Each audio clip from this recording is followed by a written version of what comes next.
Hey, hello, hello. The stream is starting now. I'm sorry I'm late. I had to do great. Bum, bum, bum, bum, bum, bum. Hey, what's going on here? Oh yeah, always something, always something not working right. You got to go in and look, and oh, that's working, that's working. Okay, that one's working. All right. Looks like it's working now. Oh, how's it going, everybody? What's new? Man, there's a bunch of people here. How's the fridge? The fridge is, I don't know. I got somebody coming to look at it Monday or Tuesday. Let's see. Let's go up to the top here. See who's here. Man. Oh, man. I started a stream a long time ago. Like, and now I got, oh, man. Who is doing all this talking here? SB Farmer, what's up, man? You were here first. Pat Hacker, how you doing? He's talking to himself. Yes. Agagag, good evening. Sanjim Somniacs, yes. Kevin, what's up? 11 p.m. It is what it is. It was a little late, actually, for that. Sunshine, how you doing? When you get here, I wonder how Jim will be tonight. How long will I be on tonight? Well, it depends on you guys. It all depends on you. Depends on the viewer. Jim will stay on as long as the viewer wants. Viewers, hopefully more than one viewers want. So that's good. Let's see who else is here. Man, oof, you guys. Somebody like basically like doing a play-by-play for a baseball game or something. Steve Hilliard, how you doing?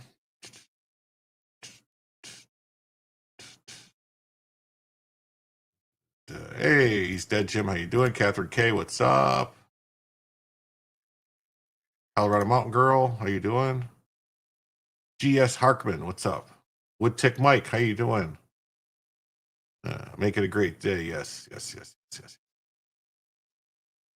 yes. Just saw Dawn Souls Ginger, how you doing? Hey Patrick, how you doing? What's up, nerds? Jay Schwartz, how you doing? Jim and Bella, yes, we're both here. KPT, how you doing tonight? Hit the like on your way in. That's right. It's like wiping your shoes on Matt, but not that guy Matt because he don't like this. Hey Peggy, how you doing? Bella is real. She is. She is a real girl. Dog. Muffin Randall, what's going on? And this guy's back again. He wants to know if would I like many viewers. I would like much many viewers. And Vanilla Gorilla, what's up, man? Sharon Tyler, how you doing? Peggy Brew, what's up? Ice cubes tonight? I do actually have ice cubes tonight. See? Little pellet cubes. Mm-hmm. American Dreamer, how you doing? Terry, what's up? Marjorie, how you doing? You were gifted a membership. Yes, you were. Saxon, what's going on? What the F? What's up? Nanny Goat, how you doing? Gundam, what's up, buddy? And I think that's everybody. If I missed anybody, I apologize. I try to get everybody when we first start, and I'll try to, if I see people, I'll say hi to them as we go. So we got some news to talk about tonight. Well, none of it's good, really. There's no good news is good news from Gary Gnews, as they say. But there's some stuff that I got. So we got some stuff here. So that was good, man. As long as you know, because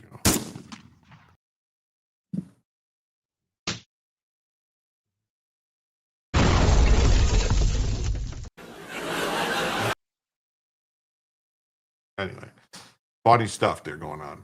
Oh, American Dreamer says, I will gift the membership right back. Well, thank you. I appreciate that. I'm not sure who gave it to you, American Dreamer. It would have been either Brian Oldenkamp or Low Watermark. They gave out a whole bunch of memberships the past 2 days, couple days.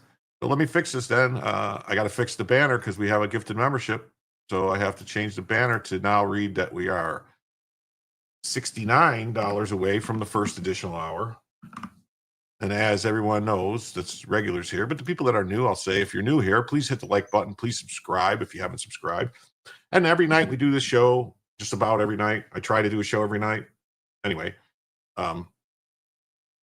we go about 2 hours, 2.5 hours, unless we hit $75 in gifted memberships or Rumble rants or YouTube super chats or locals coins or Twitch memberships or Rumble memberships or PayPal or Cash App. I do the math in my head and everything, and for every $75, I will add an hour to the show so we can go. Last night we went 6 hours, so we can go. As long as you guys want, really. And then if any individual donation comes in that's equal to $25 or more, which would be a $25 donation, or 5 gifted memberships would be an automatic Bellavision for the evening.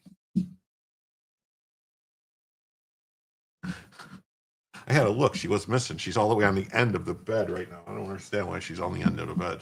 You're going to have to fix that. So every gold tooth donated goes straight to Jim's mouth. That's correct. Amundo. Dan Blackroyd here to say. And Joe, what's up, buddy? Nice to see you again tonight. Pat Acker. Yes. Let me see. I got to fix this. Hold on 1 second here. What is happening?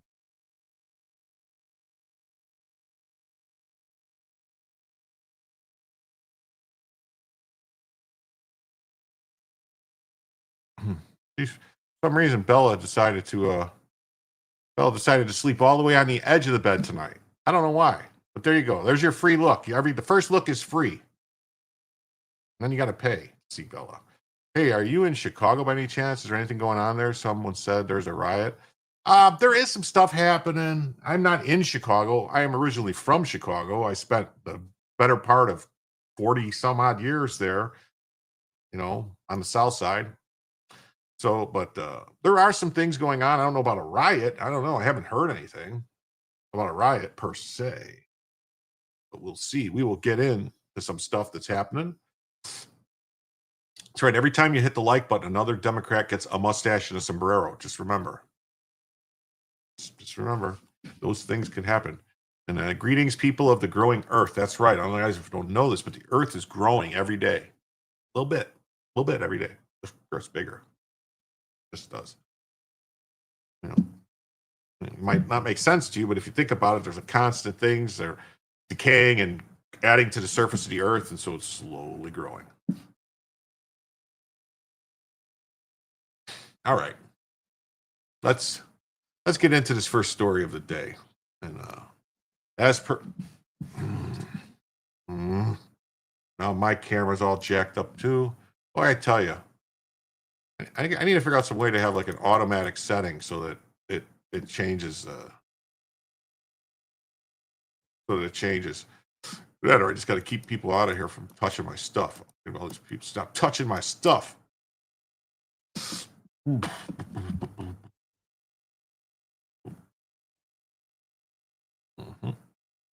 Oh shit, I didn't do a goal tonight. I'm sorry. Didn't put the goal up. All right, I'll do it now. Fuck it, I'll do it live.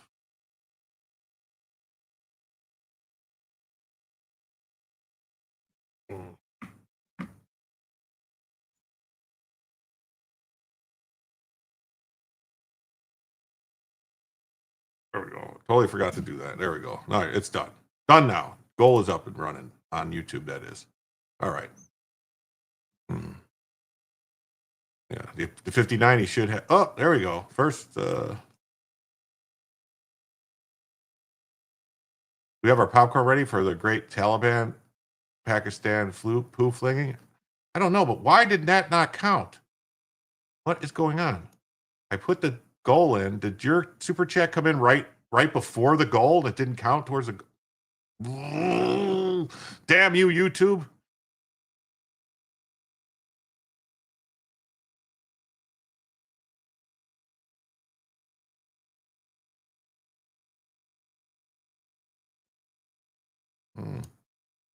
Why did that not count? Frickin' YouTube. Do we have our popcorn ready for the great Taliban Pakistan poo flinging? I think it'll be funny. It'll be great to watch. And I don't know why that didn't come in, why that didn't count towards the goal on YouTube. That is weird. What is going on with YouTube? Huh. All right.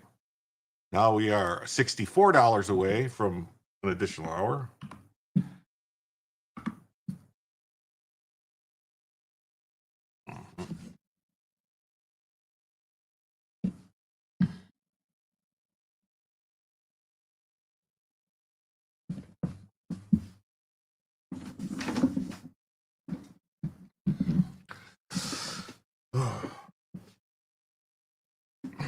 Damn it. I can't get comfortable. What's going on here? Oh, what the fucking cords, man. I swear. Anyway, here we go. The craziest story behind the Antifa is, in fact, that taxpayers have been funding them for years. The Government Accountability Institute traced more than $100 million of taxpayer money that has been funneled into Antifa groups, along with billions more from Arabella, Tides, Soros, and Vice. That's WYSS, Vice, as in the German Vice. Riot Incorporated exposed over $100 million of taxpayer funding flowing to Antifa networks. Support your local Antifa Riot Inc. It's always the wires getting caught under the wheels on my chair. I'm telling you, it's like really jacking me up here. The Radical Network got over $100 million in taxpayer funds. Crazy, right? And you know, it says Antifa has been extremely violent for a long time. In 2012, members from Chicago's Antifa carried out targeted beatings of people dining in a restaurant. Yeah, watch how organized they were in destroying the place in seconds. Rose City Antifa and IWW praised them. The leftist attack. Let's see. This is a long time ago. This is like a history lesson. Ashford House, send the police. Oh my God, I don't know. Somebody just come through here. Oh my God, hurry up. Hurry. What happened?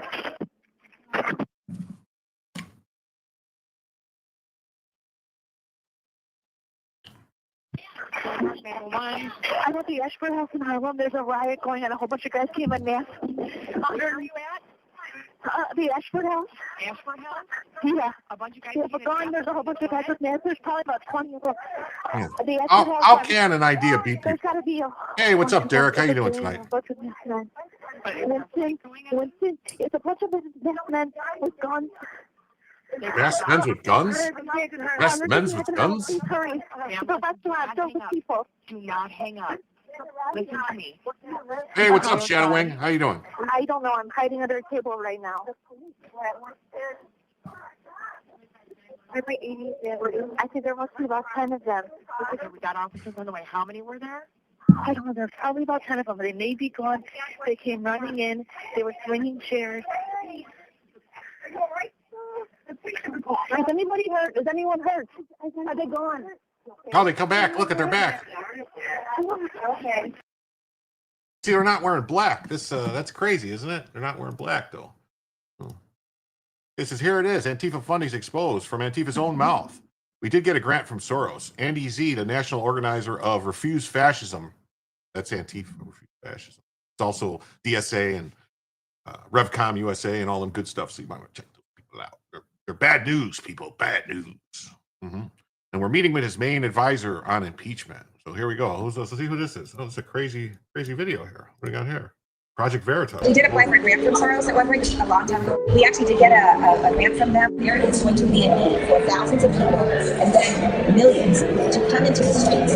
We're trying to make Tom Steyer. We've been talking to his assistant. We're meeting with his main advisor on impeachment. I think he has political ambitions that he may actually want to not be directly connected. In Los Angeles, San Francisco, New York, this at a certain point dominates the national news. So it's very disruptive for us. Last week, we released video of New York Antifa-like group Refuse Fa, short for Refuse Fascism, training people how to poke people's eyes out and reframing assault as self-defense. Yeah, so you have to knock them out, then you have the nose, the eyes, poke the eyes with the other. We just kind of want to, in the space, reframe the idea of self-defense as not simply you're being acted upon by an aggressor, but it's a kind of a decision you make to fight back.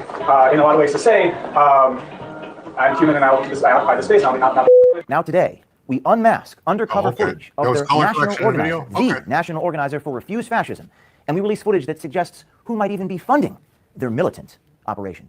The ultimate vision is for people to break with their comfort and come into the streets day after day, night after night, in the hundreds of thousands until the millions, and not leave until they have to step down. The thing about this is that we see that this is not going to happen through normal channels, because we are living in abnormal times. And the way we see this is that there is going to be a need for thousands of people and then millions to come into the streets and demand that the Trump regime must go. We did apply for a grant from Soros at one point a long time ago when I was doing more abortion rights and defending clinics. We actually did get a grant from them around, we started a thing called the National Day of Appreciation for Abortion Providers. Contributing money is a huge, look, we are not going to reach millions without millions. That's just straight up. We are not going to do it. You need millions of dollars to reach millions of people. You know, if you can get a meeting with they need millions of dollars to pay millions of people to go out in the street. It would be a very important experience in your life.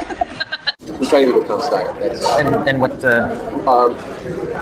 Right now, I don't know if we took the meeting today. We're meeting with his main advisor on impeachment. They kind of, I don't know who that is. Somebody. That's kind of a big deal. I mean, that's. We've been talking to his assistant. He first said he was going to meet, then he got busy. He made the announcement. Tom Steyer's been retweeting some of our stuff. Yeah. And I wouldn't be surprised if he's going to want to. I think he has. This is only me speaking based on reading newspapers from New York. I think he has political ambitions. But yeah, there's always been the rumor he's going to run for government. That he may actually want to not be directly connected. It's not just Soros and Steyer who may have interest in groups like Refuse Fa and Antifa. It's also our friends in Silicon Valley. We're meeting with him because he's donated. His money's not part of the 80,000, but he's donated over 50,000. Speed it up.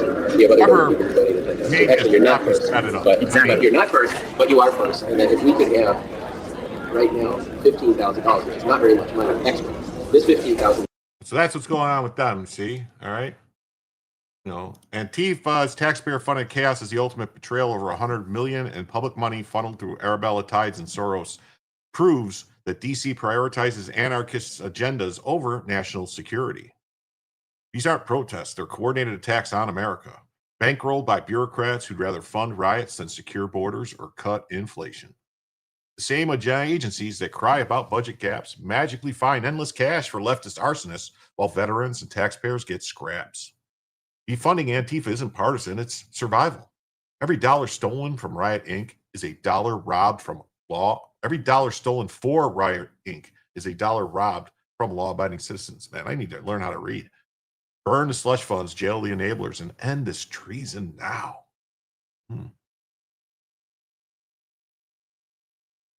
Here's the story. Riot Inc., the radical network, got over $100 million in taxpayer funds. It's been revealed that $100 million taxpayer funds flew into these networks. Appearing at the White House on Wednesday, all these people we watched some of these videos. Director, more than $100 million, so we can, That this is not just a story about violence and chaos, as you alluded to, Mr. President. This is a money story. And at the Government Accountability Institute, my colleague and I, Peter Schweitzer and our team, we followed the money, and we followed it to the top of what we call the protest industrial complex, Riot Inc. And we found a network of NGOs. It's not just the Soros network, the Open Society network, it's other funding networks, the Arabella funding network, the Tides funding network, Neville Roy Singham and his network, Foreign Cash. And it's also big left-wing funders. Some of them are not citizens of this country. Mr. Hans-Jörg Wyss of Switzerland. They're pouring money into this entire ecosystem. And so I want to share 3 money facts with you about what we call Riot Inc. Number one, like any corporation, Riot Inc. has many divisions. It doesn't just have the Antifa boots on the ground division. It has PR divisions. It has marketing divisions. It has a very well-funded legal division to get these boots on the ground back on the streets as quickly as possible. But it does have those investors that I mentioned. Number 2, we have identified dozens of radical organizations, not just the decentralized Antifa organizations, but dozens of radical organizations that have received more than $100 million from the Riot Inc. investors. These would be the lawyer groups. These would be the groups that advocate for calling good, honest Americans fascists, etc. And then 3, I think the most shocking thing is that we have found that more than $100 million in U.S. taxpayer funding has flowed into these funding networks. And that 100 million gets you stuff like this, okay? Leftist agitators seem to be preparing for a violent night here at Chicago ICE facility. Who is paying them?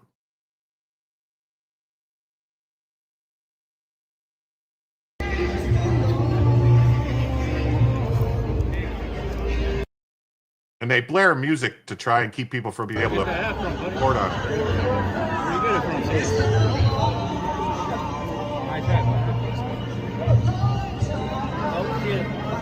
Oh, look at, they're huddling up. They're going to kiss each other. Now, oh, you dropped this. You did this.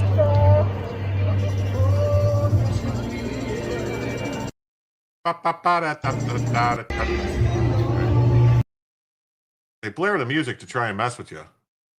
Liquidate Antifa. Yeah. And Phil Holloway says, I'm not sure why it's taking so long to figure out who is paying for the anarchy. Yeah, that's right. Well, obviously not wanting violent Marxists makes you a fascist. It's just science. This was a great hearing or whatever you would label it. I watched it in its entirety. Yeah, it was. It was great. One thing I haven't heard anybody talk about was the hearing the other day was involved in Reddit and Discord and a few other internet people and left-wing indoctrination was a big deal. Yeah. Time to make NGOs illegal first. It would be nice, wouldn't it? Be nice.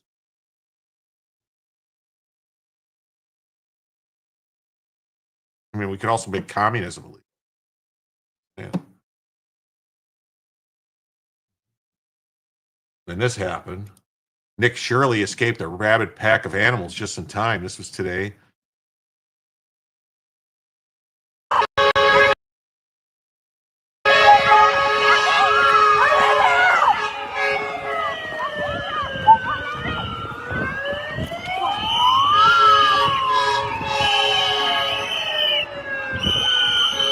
Get the fuck out!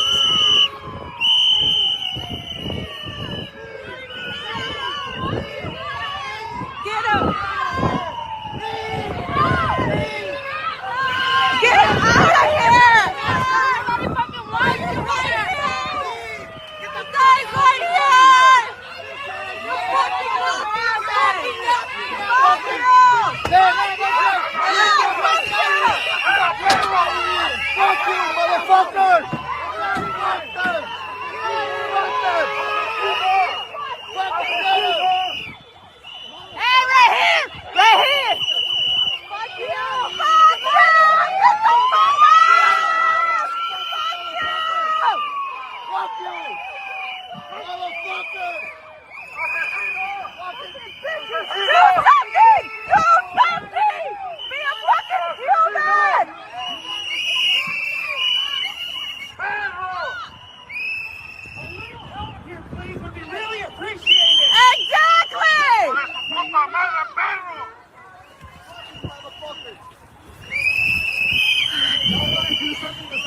It's also good.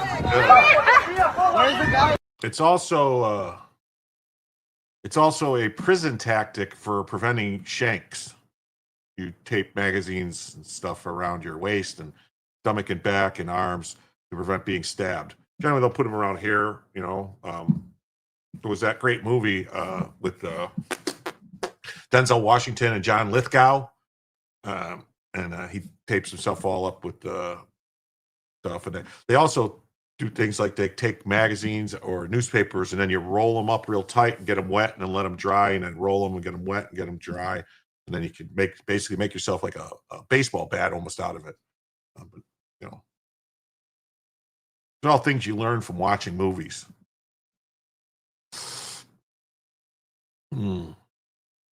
Leftists are kind people. Yeah, they are. Well, I mean, communists aren't really people, according to the Civil Rights Act, just saying.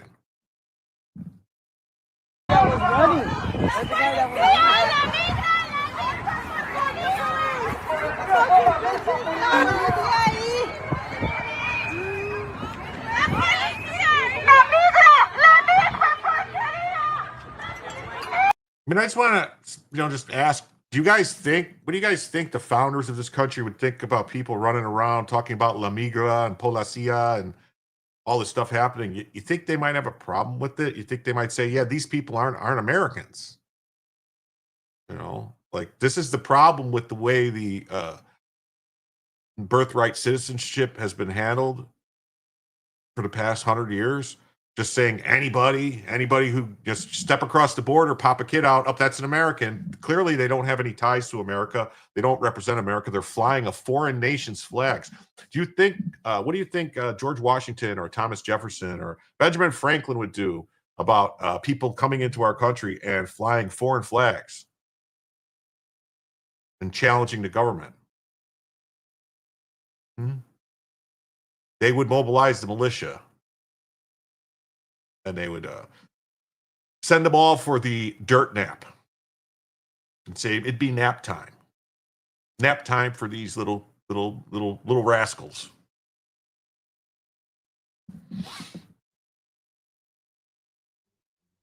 And Phil Holloway says if there was a name for when there's a violent mob flying a foreign flag while attacking journalists and federal officers of the United States, yes, if there was only a name for that, what would that be called? I'm on my way. I'm on the boat flying the Union Jack. Well, okay.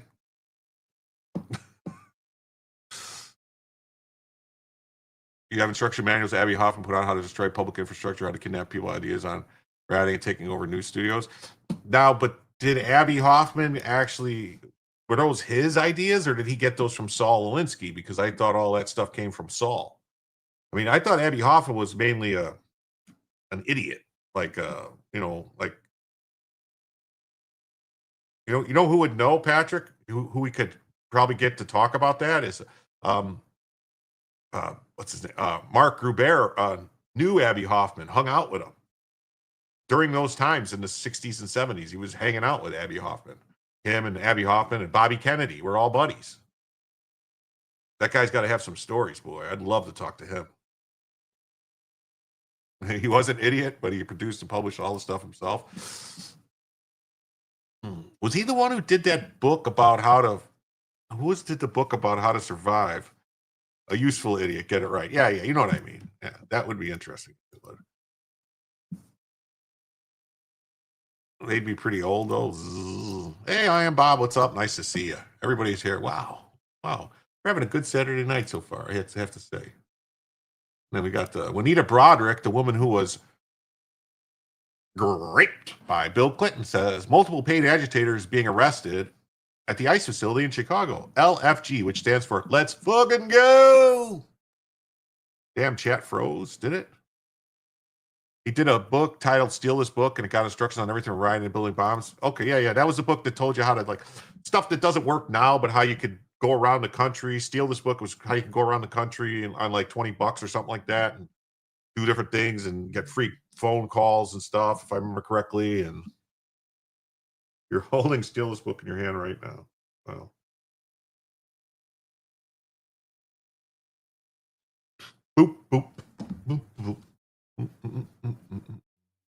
me look and see. I don't know. Rumble's been acting weird lately. Hey, Grip, how you doing? Hey, Gundam, what's up? Cybertech, how you doing? Over there in the ghetto. Didn't Fannie Willis's dad hang around with the Weather Underground and Karen Bass? Fannie Willis's dad was connected to, I want to say, some communist government in Africa. And he went to Africa and they actually threw him out and sent him back to the United States. They kicked him out and sent him back to the United States. Some communist, I can't remember if it was Nigeria or the Congo or something like that. Or anyway.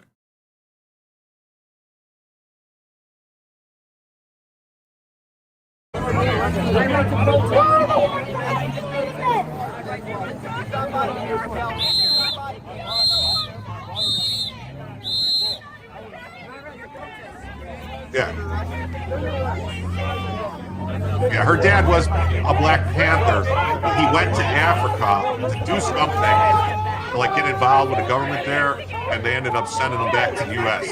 They deported him back to the U.S.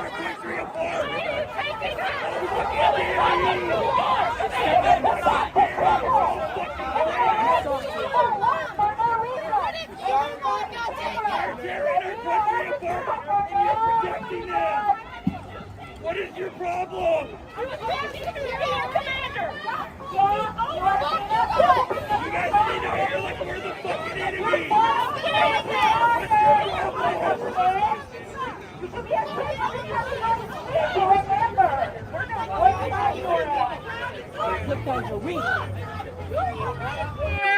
Yeah, but the Weather Underground was still committing violence into the 80s, so I understand what you're saying.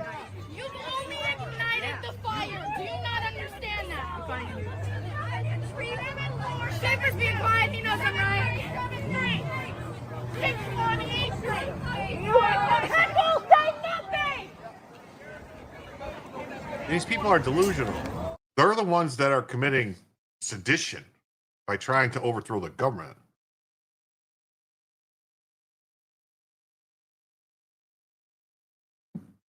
Yeah.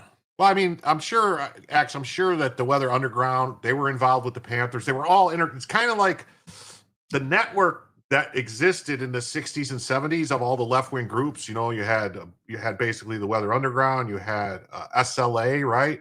And then you had Symbionese Liberation Army or whatever, SLA. You had a couple other groups, but they all talked to each other and they all helped each other. They just had different, like, kind of like Antifa and all the different organizations today with, you know, the John Brown Gun Club and the armed queers of Salt Lake City and different groups basically. And Antifa, you know, they're all the same, even though they put different names on them just to confuse people. They're the same. They're all communists, just like they were back then. Communists. Tactical assessment. Red Chinese victory. Impossible.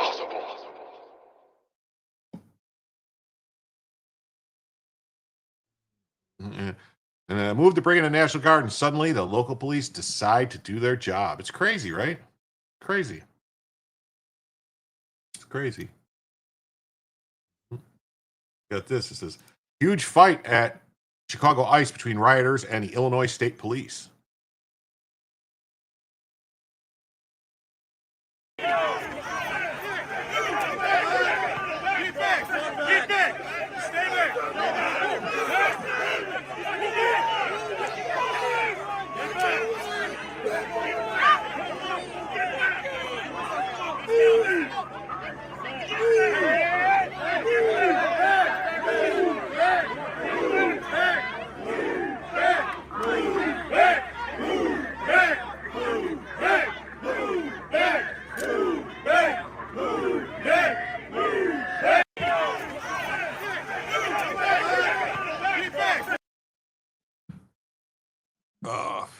Bill says, interesting history because the Black Panther was mad at the Weather Underground for messing up the cause the way they did things.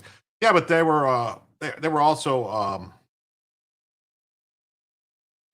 there was other groups though that were more extreme. Like the Panthers was extreme, but then you also had the, you know, like you had the El Rukins, the Nation of Islam, kind of same, you know, the SLA, and then it was a bunch of groups, you know, and little groups. They did things, but a lot of times they were just basically robbing banks and stuff. What they did, a lot of, you know. Apparently, you have a delay. Oh, we'll speed it up. Yeah. Peggy says advocating the overthrow of the government, knowing and willfully advocating for a violent overthrow of the government can lead to a fine up to 20 years in prison. Oh, he says, we're watching commercials for the AI police state they want to manufacture consent for. Well, yeah, the SLA was wild. Yeah. The whole Patty Hearst thing. Like, a lot of people don't, the whole thing about,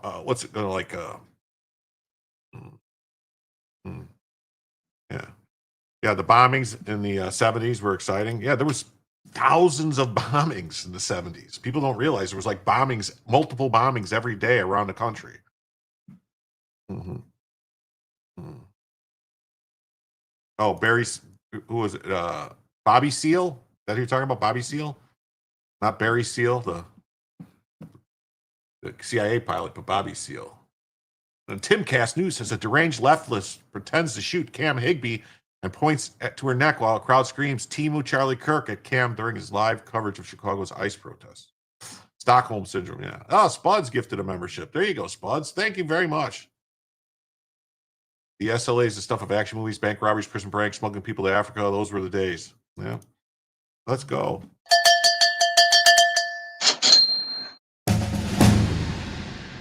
Yeah, move in Philadelphia. That's crazy. That was the people that they blew up. The Philadelphia police threw a friggin' bomb down the chimney and blew up the apartment building.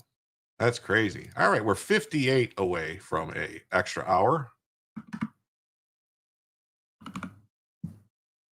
from the first additional hour. 58 away.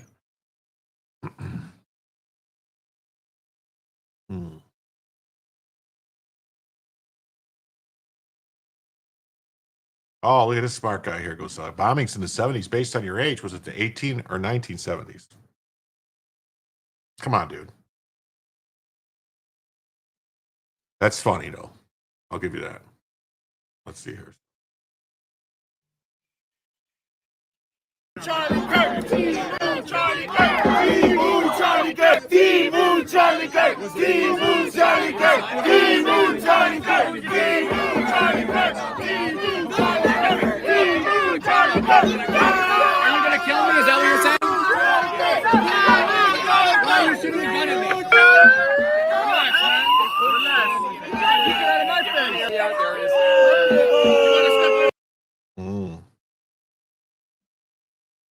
Oh, yeah. Oh, yeah, all the political stuff. What about the biker wars, the international biker wars? You had motorcycle clubs literally shooting rockets and the other stuff. Yeah. Yeah. The biker wars in Canada and in Scandinavia, like Sweden, I think, in Scandinavia, like Denmark and stuff, were crazy. You could, who's got a great, if you want to watch a great video on the biker wars, it's Count Dankula has a great I think it's Mad Lads that he's got called. Excellent coverage on that stuff.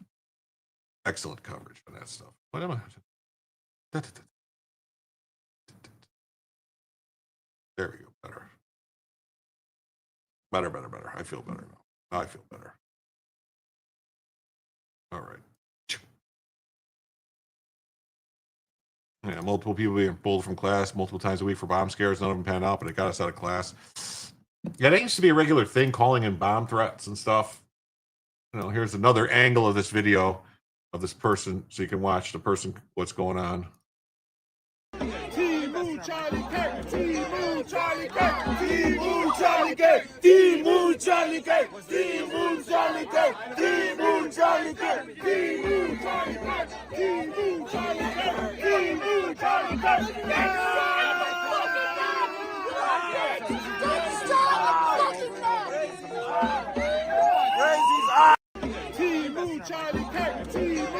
This guy with the Mexican flag doesn't have a Mexican accent. He has an Arabic accent. And the woman that came to say she was going to shoot him in the neck was wearing one of those keffiyehs on her head. So I think a lot of these people are actually Palestinian protesters and stuff because there's a very large Palestinian population in the suburbs of Chicago. Very large. On 9/11, they were cheering in the streets. And, well, let's just say there was some people that didn't like that, and they walked down the street and kind of did some attitudinal adjustments.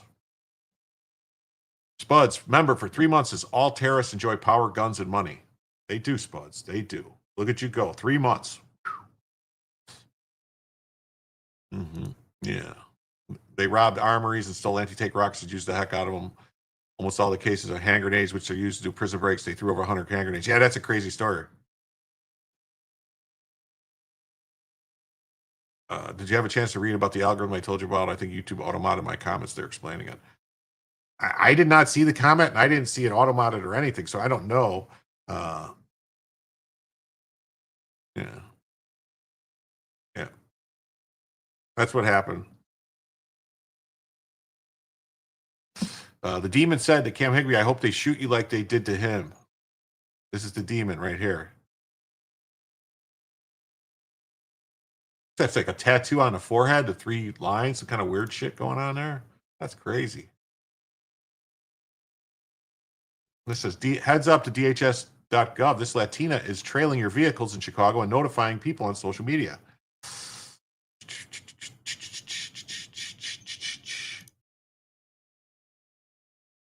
Ayşe'yi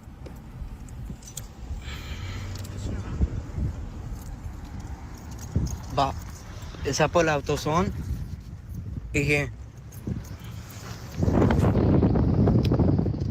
inmigración está aquí por el autobús, van con camionetas, están en camionetas Explorer.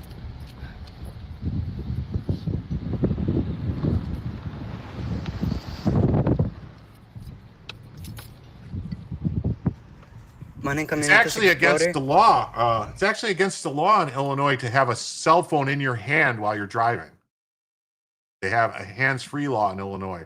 It's very strict, actually. If you just pick it up and look at your phone, they'll give you a ticket. I'm just saying.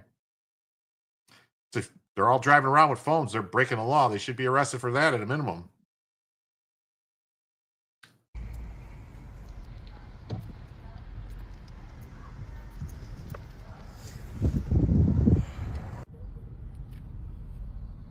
Bajo los videos y los grabo.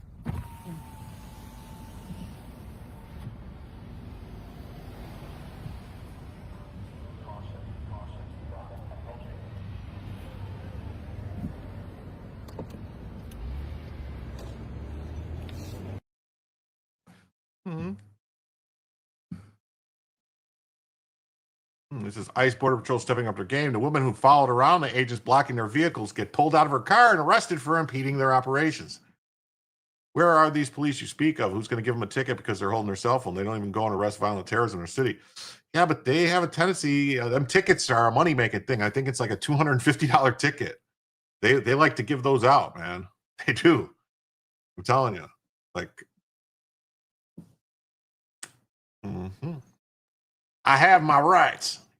Ready?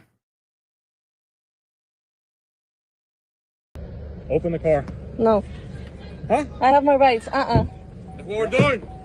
You're under arrest for impeding. You just blocked our vehicle.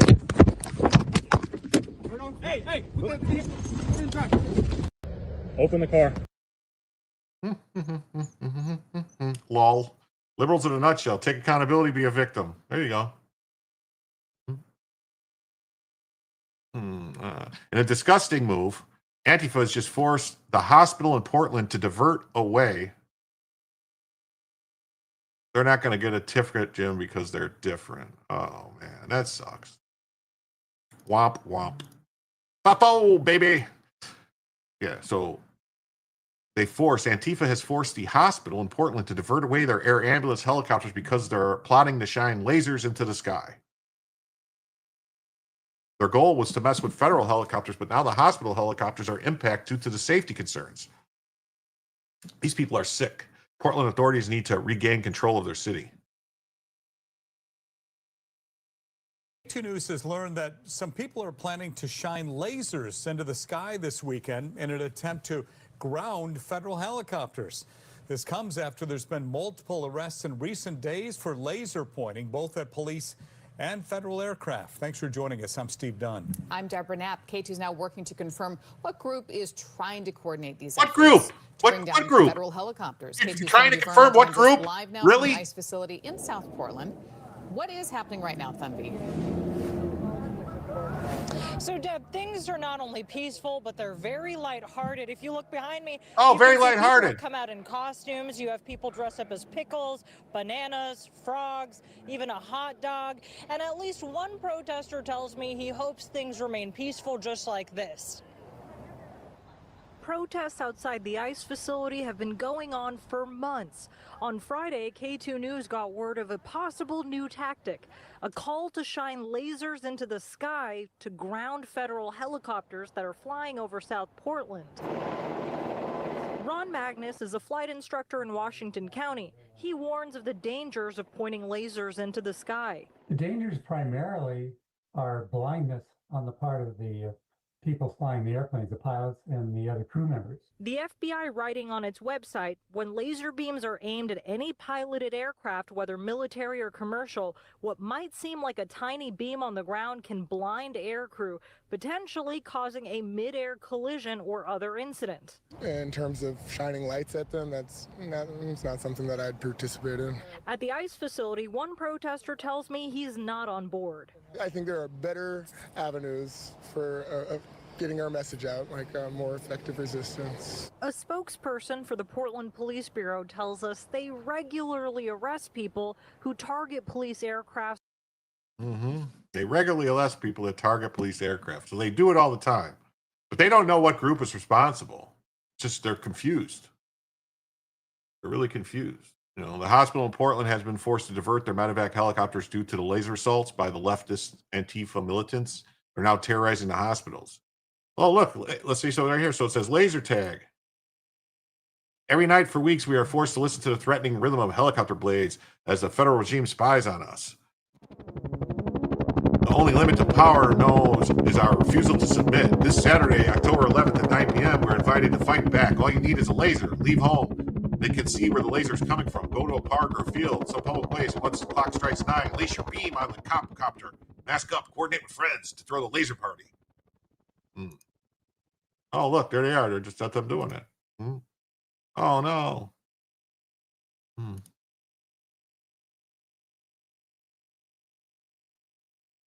then the state police move in on the unlawful assembly at the ICE facility.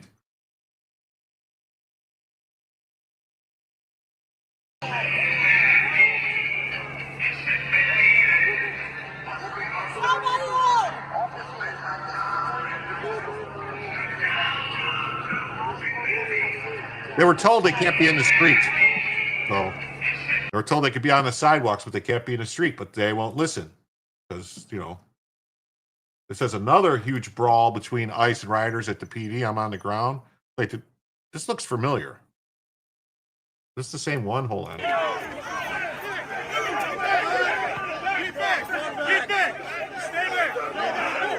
Oh, I don't see the fat Mexican girl. Oh, wait, there she is.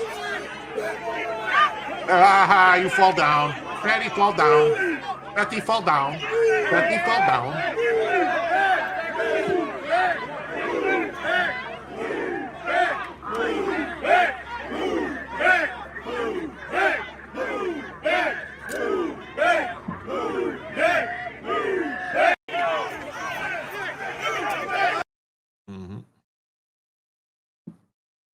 This is huge melee between Illinois State Police and protesters.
I got that, Bob. It's little. I got that already. That's a little later in the show. That's in the when we get into the crime section, the actual crime section, illegal alien crime and crime, being excused by the Democrats and hated by the. What you notice is the state police trying to show we have it under control after weeks of ignoring it. Yeah, that's what it is. But okay, we got this guy and he's back now, and he says that to understand how this concept is, think of an MSM and a simple example when you. Oh wait, no, this is. Oh, hold on, this guy's posting a lot of stuff here. Explain a copy paste comment to YouTube. First, the algorithms are set up for purposeful, repeatable steps that are taken in order to achieve an overall goal. Rubik's Cube. Okay, and these steps, it's traceable on a coin. So many techniques. Finally, it's the idea of identifying shapes. Our goal is to make sure whatever we can think of.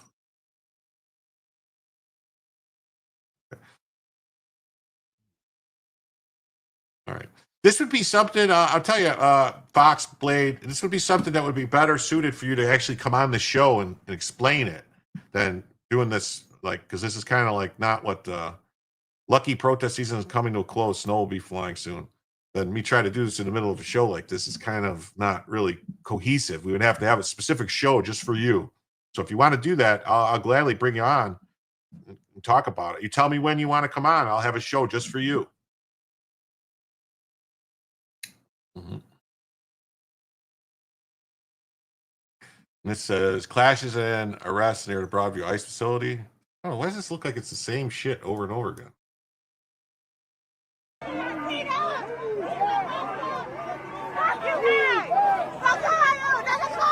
What do you want them to do?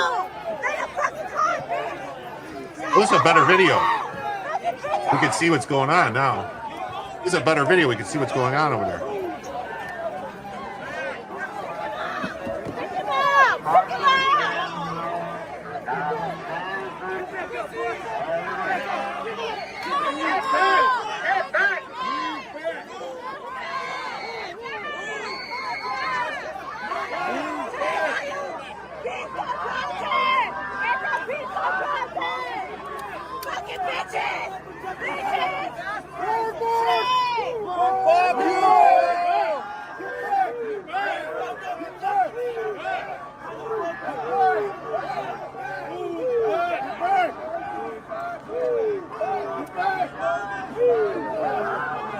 Me too.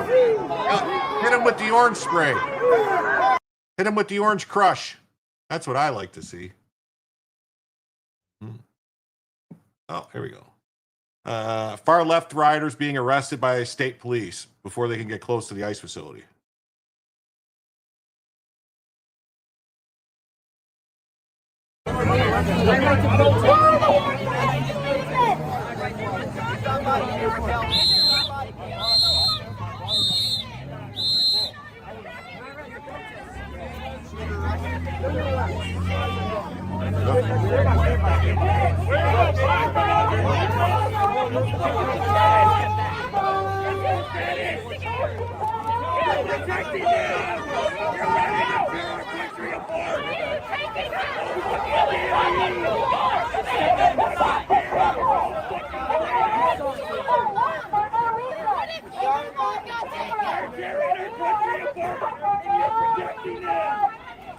What is your problem? I was talking to your commander.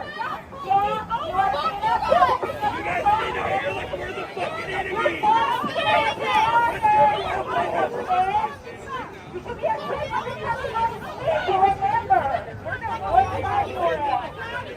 Filter girl got arrested? Oh, that's terrible.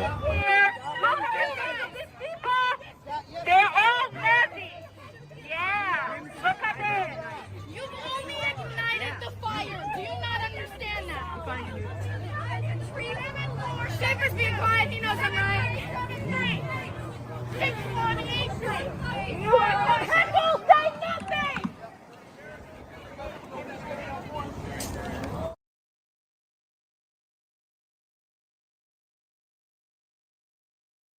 Okay.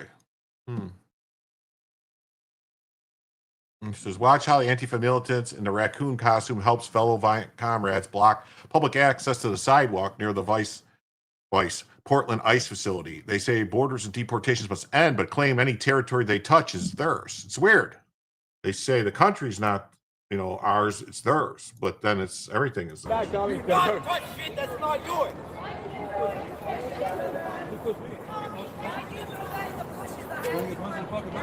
Is that what you want? Go ahead, punch the fucker. Anybody pretty, just like you. Hey, what do you and Lil Richie have in common? You both have you're gonna need a bigger fucking stick than that, old boy. You're gonna need a bigger fucking stick than that, I guarantee you. You're holding a weapon, officer? Let's go. This is a public sidewalk. I'll go where the fuck I want. Sex offender! Sex offender! You wanna fucking die? Is that what you want? What's wrong with you? Took a little stick? You want to stick back? You want to stick back? I'm gonna fucking shove it right up your ass, bitch. Don't fucking touch shit that's not yours. Don't fucking touch shit that's not yours. Public, brother. I'll touch whatever the fuck I want. Don't fucking touch shit that's not yours. I'll touch whatever the fuck I want to on the sidewalk. What's your problem? What's your problem? I wanted to hit you with my stick.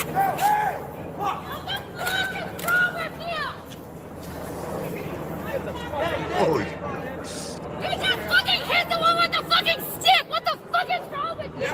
Hey, you guys I got it on video. I got it on video. You guys attacked. You guys attacked me. I got it on video. I got it on video. And I guarantee I got it 1, 2, 3, 4 times. You hit someone with the fucking stick. I got it on video too, bitch. Okay. I got it on video too. Okay. We're attacking people. Okay. Don't fucking touch me. Okay. You fucking hit someone. I didn't get that shit on fucking video. I got it. I got you. I'm just recording. Yes, sir. The cops actually work for Antifa. They're going to come arrest this guy who got attacked by them. This is so fucked, man. You're under arrest for resistance. That's what's this all, man. You're not seeing the fucking... I'm trying to. They can please. This is why. And there's the place. The dude gets attacked by like 20. This is why the Justice Department needs to fucking come down hard on the Portland Police Department. Because they are doing the exact opposite of actually upholding the law. They're arresting people who are attacked and defend themselves and letting the anarchists do whatever the fuck they want and attack people. If you defend yourself, you get arrested. People, he defends himself, and the cops come and arrest him. And I'm arrested. Unreal. I was literally swarmed on the... Yeah.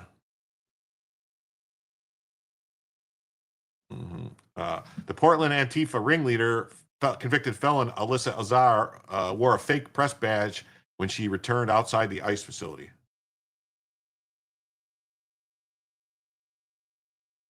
He might get arrested again soon. He was pushed, fought, then all the figs called the PPD. He just got arrested. That guy just got arrested. That's what, that's what's going on. This fucking lunatic.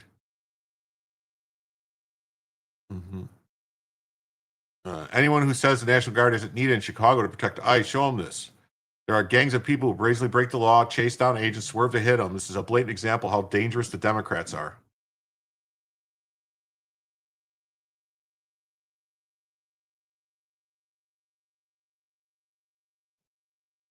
Wait a minute, what's this? What's Patrick saying? There are several well-known Antifa from the 2020 riots that became police on that department. It's been pointed out there's some of the officers there. Well, if the Portland police let Antifa onto the police department, then I guess the feds need to shut the police department down. I mean, that's really what needs to happen.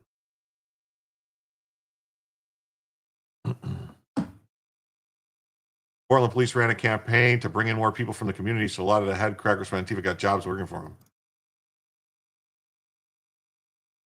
That was from last night. It may happen again tonight. They're doing their damage to lock them up. Yeah.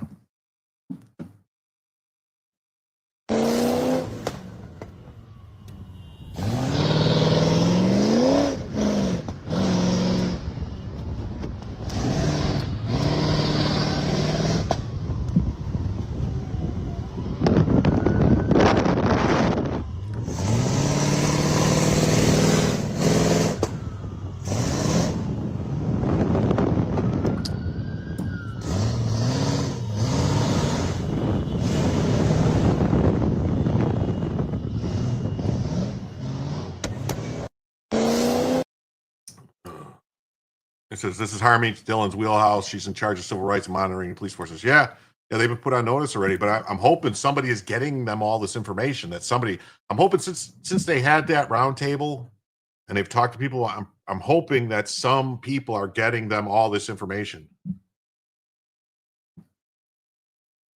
You're watching the live stream from Oregon on the other screen. It's more the same stuff. It hasn't got out of control, at least the normal amount of out of control so far. I've got it up in another window. I check it every now and again.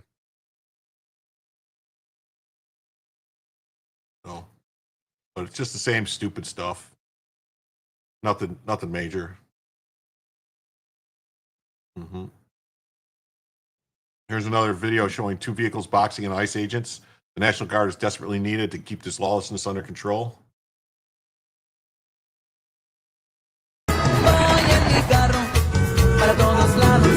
So they're playing music just to keep you from.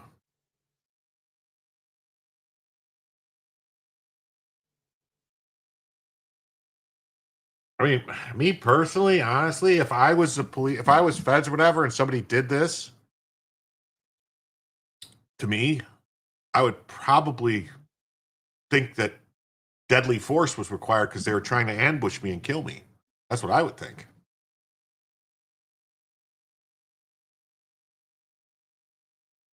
Deploying the National Guard is an optional. It's essential when local leaders abandon law enforcement to appease mobs. ICE agents face orchestrated attacks by groups blocking roads, swerving vehicles, and creating combat zones in American streets. Chicago's refusal to secure federal operations forced this response. Every minute without the Guard support emboldens lawlessness, endangers officers, and signals an open season on immigration enforcement. The real scandal is politicians who enable this chaos by undermining deportations while taxpayers foot the bill for their failures.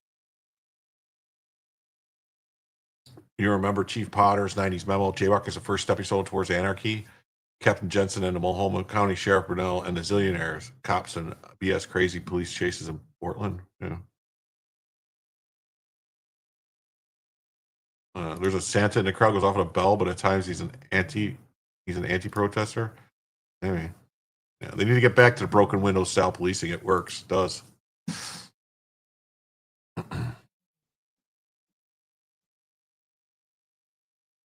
Yeah, you're saying the show's getting boring or what they're doing is getting boring?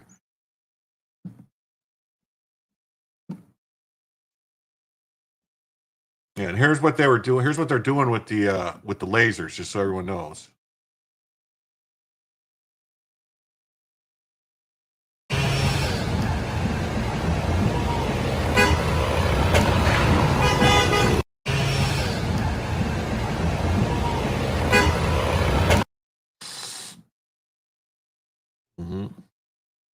I saw this. I wanted to include this. It says New York Antifa member Talia Jane Ben Ora was at January 6th in a MAGA costume.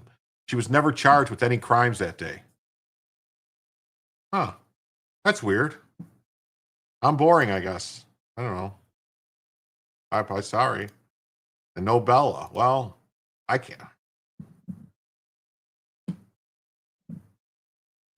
We haven't, no one has paid for Bellavision, and we haven't hit the goal, so I can't activate it. That wouldn't be fair to the people that pay. Notice some of the police have orange visors on their helmets. That's to protect against the lasers. If you look for it, you see it. A lot of the riot control now, all the states. Yeah. Bella's here. She's just sleeping. Yeah. Yeah, see, Jim's not boring. You're just needing some Bellavision. Yeah, Bella doesn't get out of bed for free. That's just the way she works. This is funny. A woman was arrested after taking down the U.S. flag and raising a Mexican one, reportedly saying, "This is my land."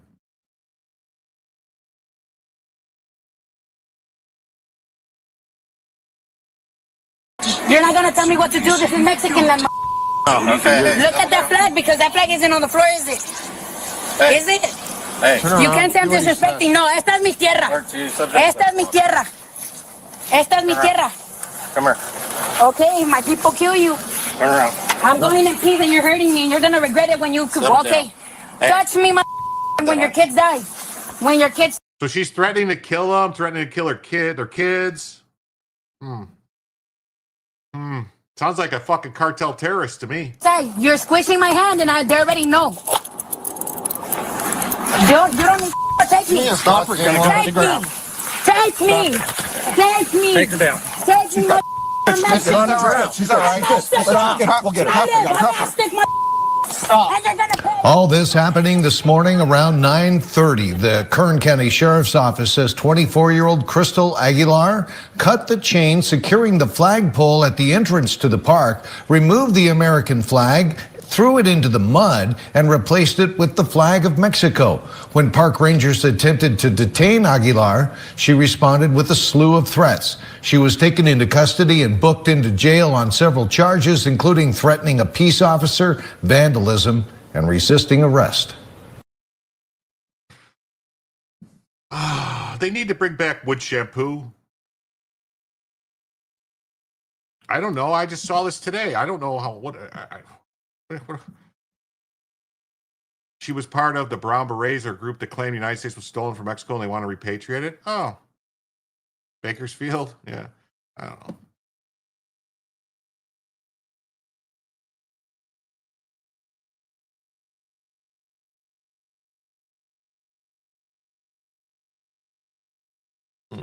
Says protesters, this guy and others at the Broadview ICE facility on Illinois Friday keep antagonizing a female law enforcement officer who starts off calmly and then snaps.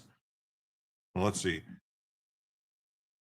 She admitted that she's a member of a cartel and should be charged under the Aliens and Enemies Act. Oh, that's what I would say. That's what I would say. This is from the spring or in the beginning of summer? Okay, well, it was just posted today, so I don't know. I mean, so police have shown up and told us that if we don't disperse from this spot, that's still. I'd like to find that guy and have a chat with him. A journalist is saved by a DHS vehicle amid a violent crowd at the Fresh Market protest in Chicago this morning.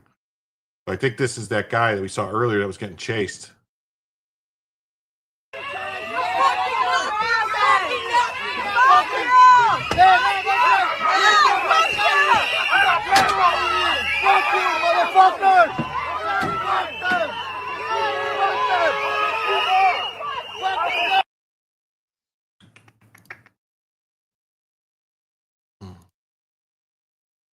Says federal agents are going hard against Antifa in Portland and are making multiple arrests outside the ICE facility. DHS fortified the facility and are playing no games. Antifa is in the finding out stage. That was Nick Shirley. He was getting chased. We saw that video earlier.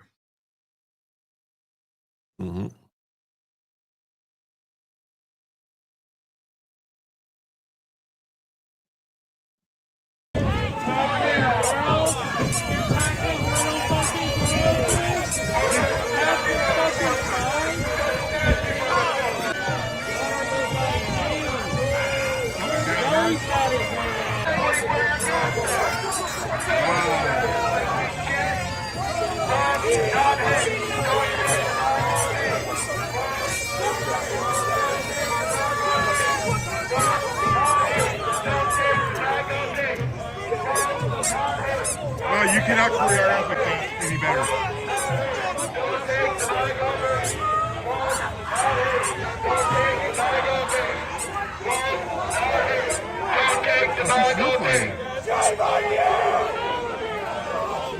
Well, see you, girl. I'll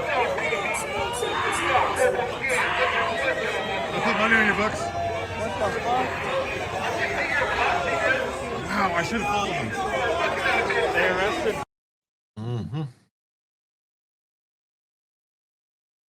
Federal agents enforcing the law against violent Antifa agitators is an overreach. It's restoring order when local leaders failed.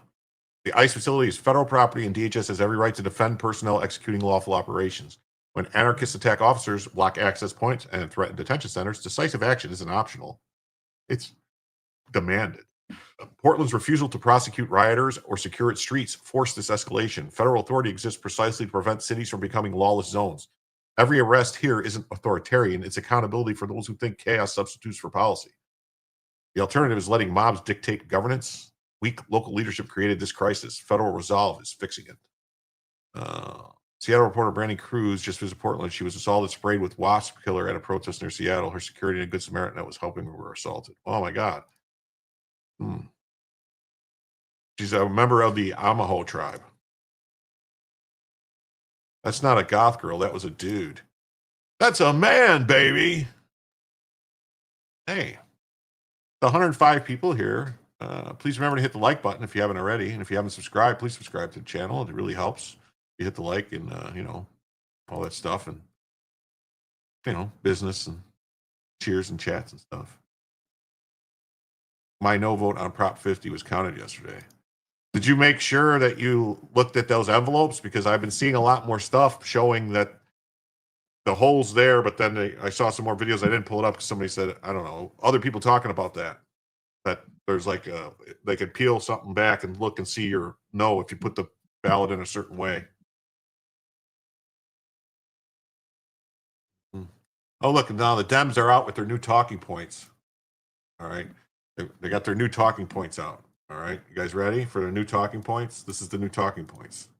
There's no Antifa. This is an entirely imaginary organization. There is not an Antifa. Like, I don't even know what Antifa is. There is no group. It's not even like far-right groups like the Proud Boys and Oath Keepers. Compared to right-wing extremists, Antifa-linked violence is rare and limited. It isn't an organization. It is a in many ways mythology. It's not like the Proud Boys or the Oath Keepers, sort of defined terrorist organizations with leadership that leads violence. It's not a highly organized movement. It's a moniker. It's not a unified group like the Proud Boys are. Things like Antifa are things that are thought up. It's all in this guise of going after Antifa, which is nothing. There's no organization called Antifa. Nobody's a member of Antifa because it doesn't exist. They are just declaring into existence something that doesn't exist. There is no Antifa organization, so maybe that's good for social media.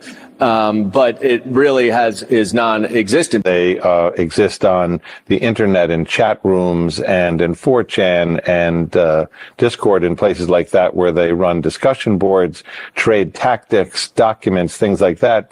But none of them are called Antifa. None of them are called Antifa.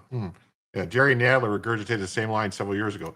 Yeah, that's their line. As they say, it doesn't exist. Biden said it. Antifa in the debate with Trump. Biden said that Antifa's just an idea, man. Just an idea, man. Yeah, they're a bunch of fucking liars. Yes, they are. This is all in the last few days. Jeff Clark says, no one with a brain cell believes this. A non-organized group of people doesn't spontaneously do the same things, using the same tactics with prepared signs, move with the same people from state to state. But for the sake of argument, let's ignore all those points and just say Antifa is totally decentralized. It would still be true that Antifa is as Antifa does. The organization not having membership card and daily lodge house is not the defense to terroristic or criminal activities. Not at all. Not at all. Yeah, that wasn't Portland Andy that got hit with the stick. Portland Andy doesn't look like that. You got Keith Ellison comes out and says, nobody even knows what Antifa is. And then in 2018, there's a photo of him holding the Antifa handbook. So if nobody knows what it is, why did he buy the fucking handbook?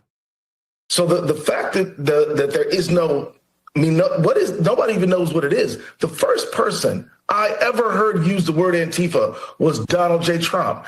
When he was going on about how there were good people on both sides in Charlottesville. That's the first time I ever heard anyone use the term. So now it's this amorphous thing, and if nobody's really Antifa, then everybody could be. And the reason you can't find them is because they're just that crafty. Well, there he is right there. I just found the book that strikes fear in the heart of Donald Trump. So he knows what it is. But wait, what's this? It says, Keith Ellison's son supports Antifa. Minnesota Attorney General's son declares support for Antifa.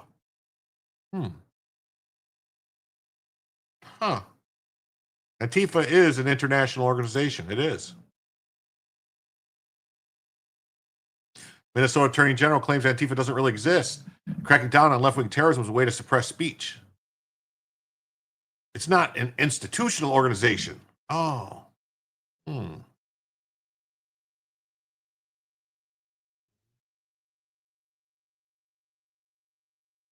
Yeah, this is Taylor Sibley. She's calling to murder federal officers. Someone come hunt ice with me in Kansas City. Why aren't we shooting back at them? Can anyone explain that to me? I saw an ICE agent. It would right to their dome. This is like a fat, like way, like frumpy fat broad. Why aren't we shooting back at them? Can anybody explain that to me? What, like, I don't own a firearm, but if I saw an ICE agent, it brick right to their fucking dome. So why are the armed citizens not shooting back at them? Just a question. Oh, I didn't see that. There's a mat. Really? I didn't see that. It's in the group chat. All right, I'll look for it. I'll take a look for it. Yeah, shot back. I don't know what they're talking about. It's crazy. Unhinged leftist called for the execution of a police officer just because he's an old fool who fell for leftist propaganda. Yeah, you know the picture that they're using when they said that kids were being zip tied by them. Well, some idiot was just well, I hope she just went on a list with the FBI. I'm hoping they're keeping lists.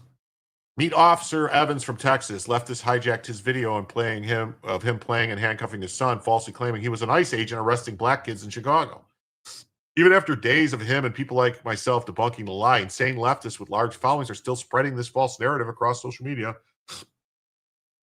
If you see them, report it and get it removed. We cannot let mentally ill Democrats keep lying, not just the American people, but the entire world.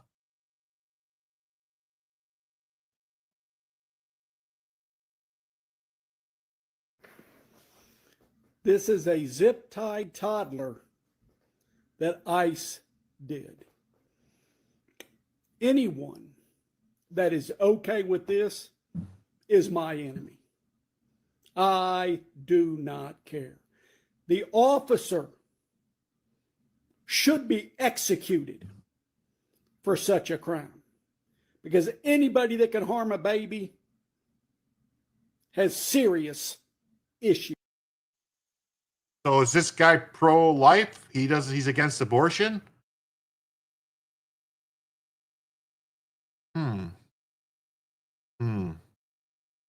Antifa went to the same PR school as Hamas. Yeah.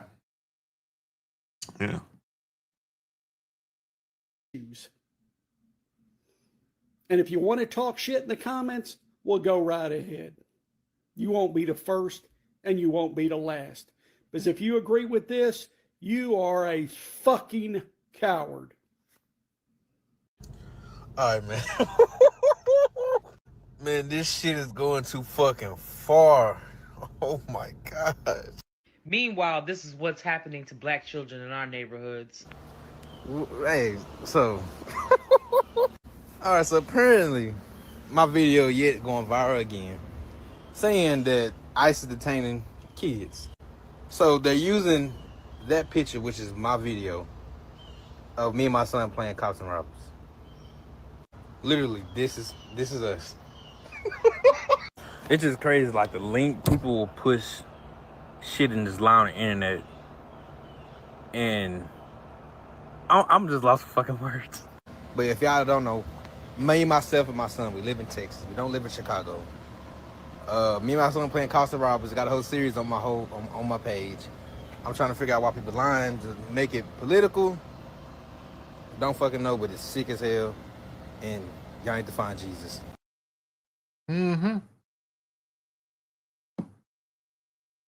Yeah, an update. Officer Corey Evans, whose video of him playing in uniform with his son and gently handcuffing him was hijacked by leftist activists claiming he was an ICE agent arresting black children, has launched a GoFundMe campaign. I just spoke personally with Officer Evans, who was completely shocked that even to this day, people are still using his video to spread false narratives. He's now seeking legal representation to take action against some of those responsible. If you're able, please consider sharing the link below and donating. No amount is too small. And he wants to sue all the people, so...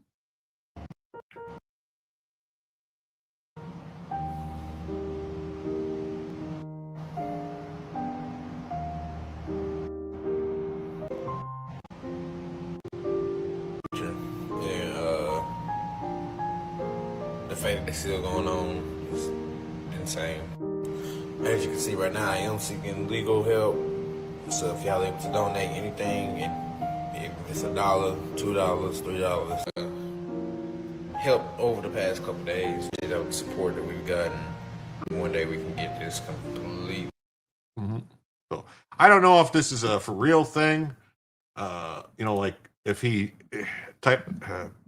if he's, I'm cynical of the fact that maybe is he just trying to get some money? Like he should be able to get, like, you would think there would be legal organizations that would do it for free, that would go after these people.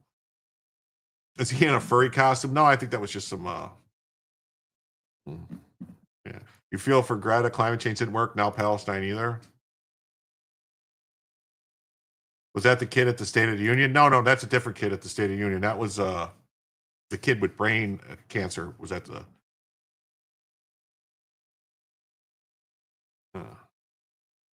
Say her name. Brenda James. Fiona Holly was the Baltimore officer that was ambushed in her patrol car during the Summer of Love. Okay. It's beyond irritating that we could fart sideways and get arrested. They could break a shopping list of laws. We play by the rules. If by some miracle we have a LE who investigate truthfully, then pray we can get an indictment. By some miracle, the case lands in the defendant. Yeah, it's crazy. It's been a lot of shit going on, man. A lot of crazy stuff. A lot of court cases that just don't seem right. Yeah, it says, not even a month after Charlie Kirk was assassinated in Salt Lake City, the Salt Lake City Tribune's Pat Bagley published a wanted poster of 6 Republican politicians he calls the Hole in the Head Gang, depicting each with a bright red scarf around their necks and symbolic of blood the assassin's bullet caused to flow from Charlie's neck. Can you imagine how these reps, how these people feel about his humor? I suspect they're not laughing. We saw this. This is the guy that did this art.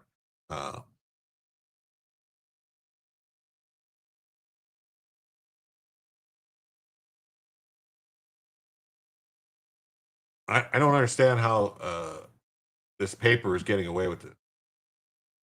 Then we got this, some more leftist violence. The FBI arrested George Russell Isabel Jr., the porn shop owner of 3 adult emporiums in San Diego, was taken into custody for sending a letter to Benny Johnson saying he hoped his head would explode and blood stain the concrete red. Prosecutor said he also had a letter to a U.S. senator with his grandchildren's names crossed out and dead written next to them.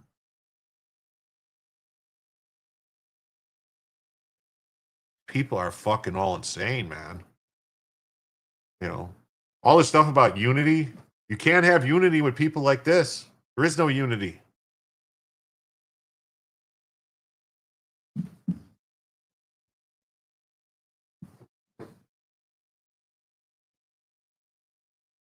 I mean, look what this crazy dog is doing. Look at her.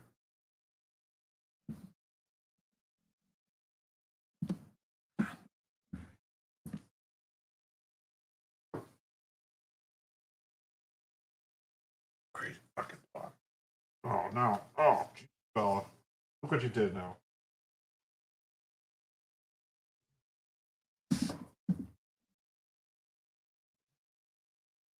Yeah, I told you there's no dog. That's right. Bella's on the run. She took off. She's gone. See, there's no Bella. No Bella there. Just a little baby fake one. Yeah, I'm going to go off to San and shock my fake dog. So they've identified one of the men who instigated the threats against you in video. He's holding up the Stop ICE sign. His name is John Atkinson, managing director of Marsh McLennan, Chicago. He's also the chairman of the Illinois Economic Development Corporation, appointed by J.B. Pritzker. Previously, he was Pritzker's chairman of the Illinois Board of Higher Education. Remember this guy? We saw him yesterday. He was coming up threatening the guy. This is who he is. He was Benedictine College. Yeah. Wow. Appointed by J.B. Pritzker. It's always them, isn't it? Wow. This is the guy. Man says he's going to dock my address and he's responsible for who comes to my house. That's this guy. But then this other guy shows up. If anyone comes to my house, he's going to sit down. Okay, what's your address? I'm not going to say my address. I'm not going to say my address. That's ridiculous. Got a little flashy thing. Oh, you got that camera thing going, huh? You do that when you're with your girlfriend? Is that? No, he did it when he. Oh. So you would think that guy would be fired already, right? If it was the opposite way around, they'd definitely be fired. So And conservatives are demanding an immediate FBI investigation into this man, openly calling for leftists to lure ICE vehicles, surround them, disable them, slash their tires, and all-out assault. Here's your strategy. That's it. You're not going to lie. As someone who's been victimized by police brutality and has been involuntarily made homeless, I was pretty happy when Charlie Kirk got shot through the neck, knowing he would be around to promote hurting homeless people. So glad he's dead. Oh, that's nice. That's real nice of you. Hold on.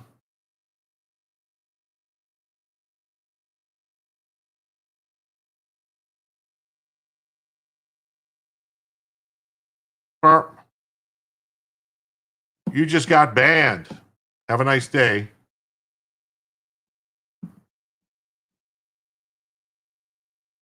Several days after Charlie rang, I was pushing her book, Why Fascists Hate Teachers. Yeah. Why did I read that? I was reading it and I was trying to figure out what it was. So I wanted to, ban him. And I did. At first, I started reading it and it's something about victimized about child brutality. That was some idiot on Twitch who just got banned.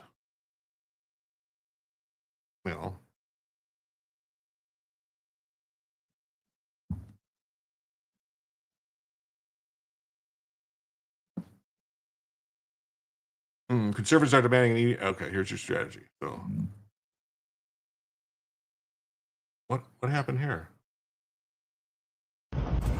To all of my protesters out there, if you're going to be protesting, I need you to go and grab these two things.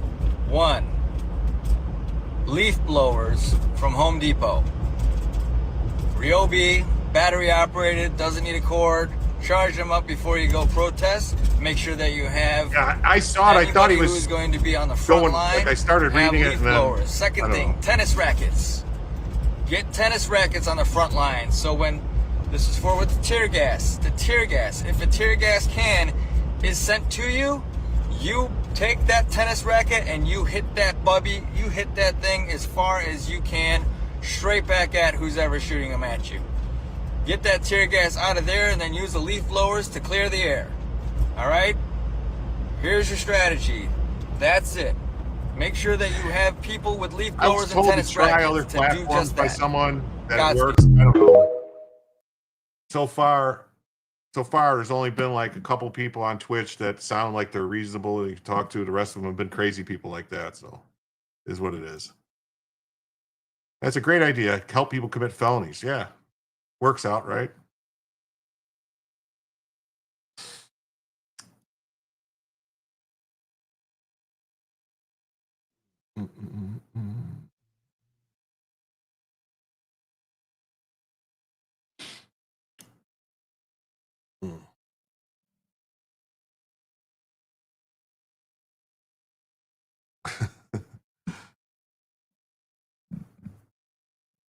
I don't know. They're battery powered leaf blowers or gas ones. I don't know. They were doing leaf blowers before. They tried leaf blowers and before for the tear gas spray, but I don't know.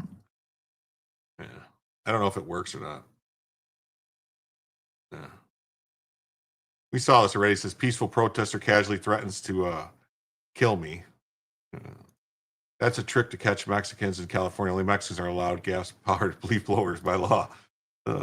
Yeah, no, Bella ain't the sicking type of gal. No, she's not. She's not a mean girl. No. Yeah. You got this stuff like this. More Democrats wishing violence on conservatives. This is the norm now. So we got a New Jersey school board race was shaken up by a vile tax attacking a conservative mom and her body. This bee needs to die.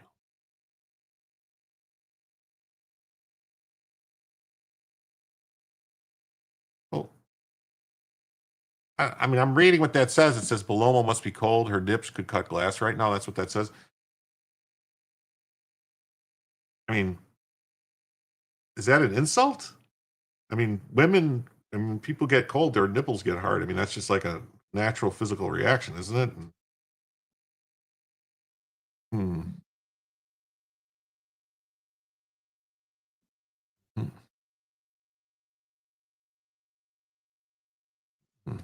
New Jersey school board race shaken out by a vile text attacking conservative mom and her body.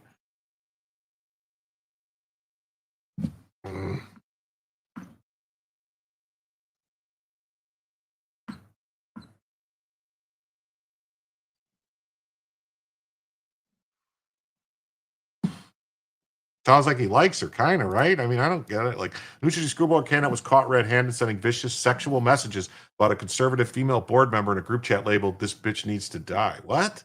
Photos of Scott Samia's vile text about Danielle Belomo at a July school board meeting leaked this week on social media, and the widening scandal is now being investigated by the local cops, and they're roiling the affluent suburb of Marlboro. Belomo must be cold. Her nipples could cut glass right now, read the one text allegedly captured on camera while Samia's fingers typed an O.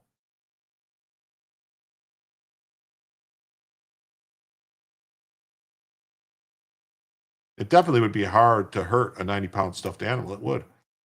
Yeah, if you don't have anything nice to say, shut the F up. That's right. What my mom always told me. I don't know. I think maybe he was attracted to her or something. Maybe he just doesn't know how to, properly properly discuss it. So I don't know. Outrage was immediate, and Samia this week dropped out of the race for the Board of Education, followed by his running mate, Melissa Goldberg. The scandal in the leafy Monmouth County enclave has drawn parallels to the recent controversy in Virginia, where Attorney General candidate J. Jones was recently outed for a 2022 text message suggesting then Republican House Speaker deserved to be shot in the head. Wow. Well, liberals are normally children, so he likes her, but acts like child pulling her hair. I think so, maybe. Hey, Jacob Castro, what's up, man? How you doing? Oh, yeah, we might have an Ed Gain on our hands. Yeah, it could be. Absolutely terrifying, Belomo exclusively told the Post. When I found out about the message, I was absolutely shocked, especially with the climate of our country. It sent chills down my spines.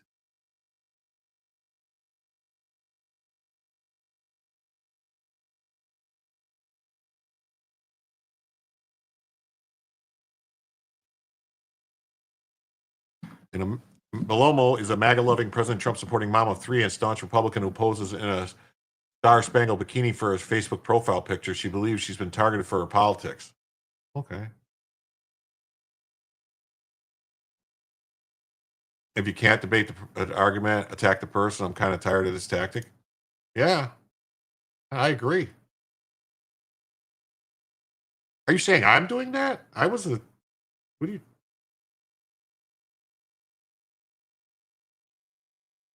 Why was Jim Lee giving out terrorist instructions earlier? I don't know. He's sick of drawing comic books, I guess.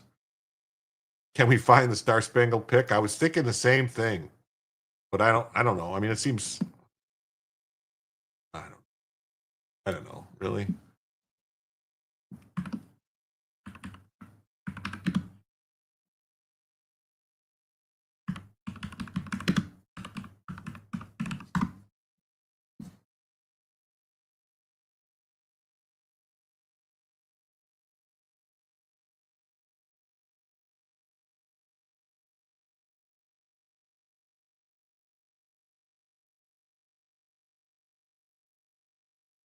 I don't see it here.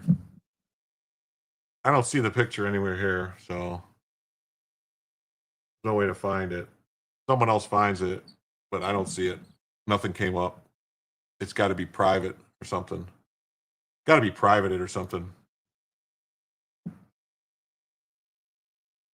You need to know if it was the one causing the ice cutting comment. It's for research. Yeah, for research purposes. I looked for it. I can't find it. Old Jim would. I know. I couldn't. Oh, simp acting her nipples. I don't know. I'm just gonna say like my personal opinion is perky. Never mind. Let's not get it. I don't want to offend anyone, but I think it's fantastic. I have zero problem with it. With that natural bodily function of a woman. That's all I'll say. Okay. I am a proud, unapologetic advocate for parental rights and for my children in our town and state. Okay.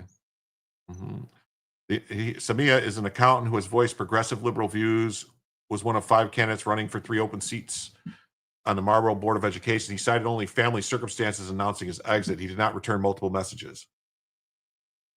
Yeah. Jim trying to navigate this is making me laugh so hard. Well, I don't know. I don't want to offend anyone, I don't want to offend anybody. I'm just saying I'm a fan of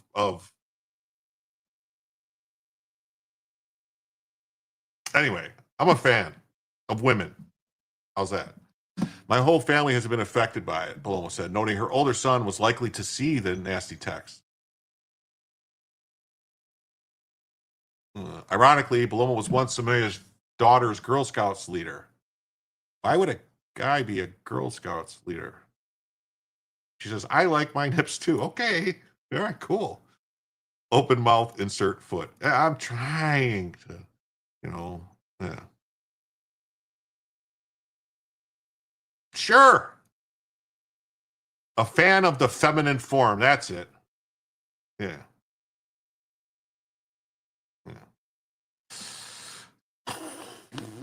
Who served in her first full term, first 3 years on the board. She's been subject to months of online threats and made several police reports. Well, that's terrible. Well, the social media post about the B needs to die group text includes just a single shot of his phone number. She said she's seen several images of messages exchanged by the group, including very specific actions they want to do to me and what their intention is. You've found the bikini? Top heavy? These text messages are first time I was able to see they don't want me alive. Oh, okay. All right, here's they put it in here. So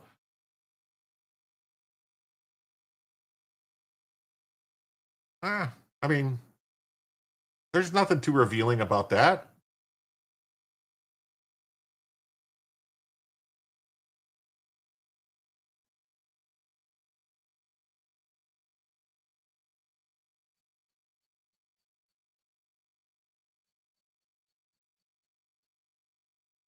Nothing too revealing about that. She said she has a protective order against one person in the group, allegedly in the group, Mitesh Gandhi. Oh, the guy that said milk truck. He probably said something like milk truck arrive or something like that. Mitesh Gandhi, milk truck alive. Joe Bob's and vagina, he said, whose wife is a board member. Gandhi declined to comment and referred the post to his lawyer, who said he was moving to dismiss the protective order. The vicious chat was believed to be composed of 5 men, and allegedly included Chad Hyatt, current Marlboro School Board vice president, according to a source. Many in the town of 41,000 are calling for Hyatt's resignation. She looks fine. What's the issue? There's nothing wrong with the way she looks at all. No, I'm saying, like, never heard it, like the Indian guys online, the way they talk to girl, cloth off. Yeah, they'll say stuff like take cloth off or milk truck arrive or something when they see. That's all. Because it was an Indian guy's name, so I was making a joke. They assume genders without asking? Maybe.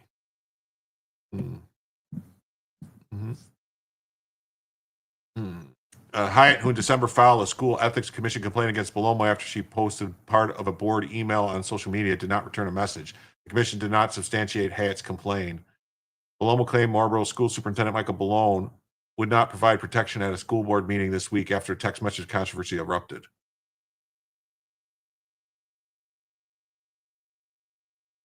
The district takes the safety and security of all its members and of our community, school community, very seriously.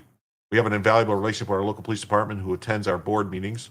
The upcoming meeting will be no different.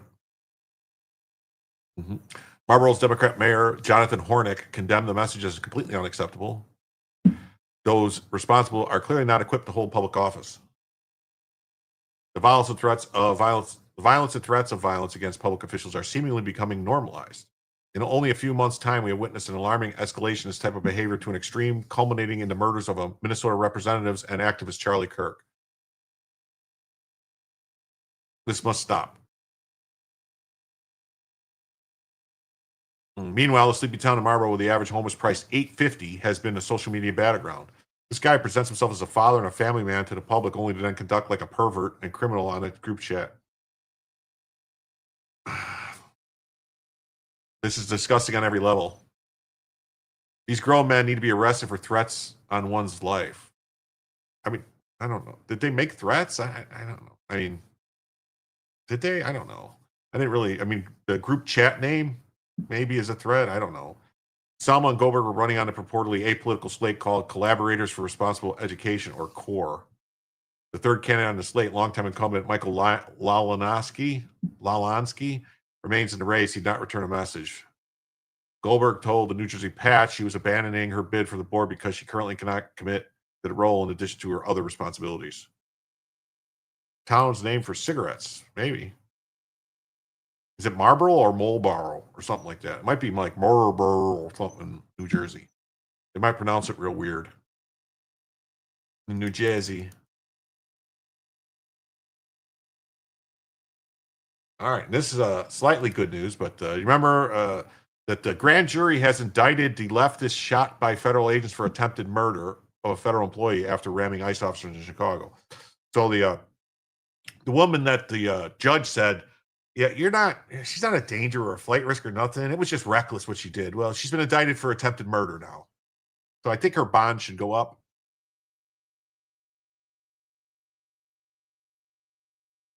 Developments this morning in the woman shot by federal agents in Brighton Park. A grand jury has indicted Marty Martinez and Anthony Ian Santos Ruiz. Now, this is video of Martinez after she was released from custody.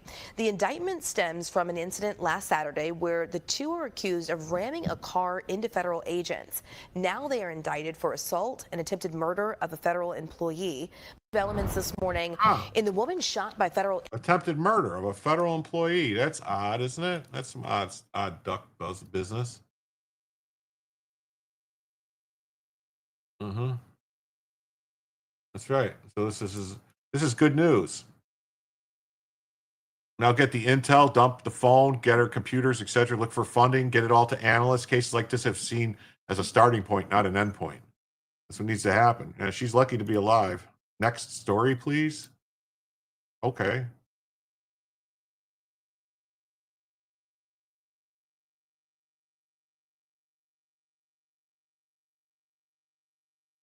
I don't know. I thought I wanted to talk more about that story, but I'll go on to this one then. This is badass. Ben Burquan of RAV rips into Brandon Johnson and JB Pritzker. He chases Brandon Johnson down and asks him if he's prepared to be arrested. He then corners Pritzker and asks him how much he's given to illegals. About making America a place where every single individual can have an opportunity, then he should use his authority to work with the city of Chicago to build more affordable homes. He has the ability to help invest in building more economic opportunity. We are going to defend the interests of working people, and we're very proud to do that. Thank you all. What about the illegals that are victimizing the citizens? Mayor Johnson, what about the illegals that are victimizing American citizens? You've sold out the citizens. Excuse me, sir. You've sold out the citizens. Excuse me, sir. You've sold out the citizens of Chicago. Are you prepared to be arrested? Johnson runs away. How much money was spent on protecting illegals? Governor, how much of the citizens' money was spent on protecting criminal illegals? Are you receiving any funds from cartels, sir? Are you receiving any money from the cartels? Or is Mayor Johnson receiving any money from the cartels? Should he go through you or around you? Tom Holman. Should he go through him or around him? Which is easier? Bob, what do you make of that? BS is right. Only reason, hey, I want y'all to meet Steve. Only reason I ain't disrespected because Steve Davis is my friend. Yeah, Davis is a great guy. Yeah, but it's BS and rhetoric. Y'all know it's BS and rhetoric. So we're here at this event. All of this BS being pushed out by Governor Pritzker, Mayor Johnson. I've got Terry Newsom, Bob Israel, King Israel here. King Israel. This is it. And instead of protecting the citizens of this city and this state and this country, these guys are protecting illegal aliens and slapping people in the face. They talked about $2 million going to this company, $10 million going to businesses. They've spent hundreds of millions of dollars protecting illegal aliens and now defying President Trump and Tom Homan. It's an absolute disgrace. We're going to talk about that. It's coming up.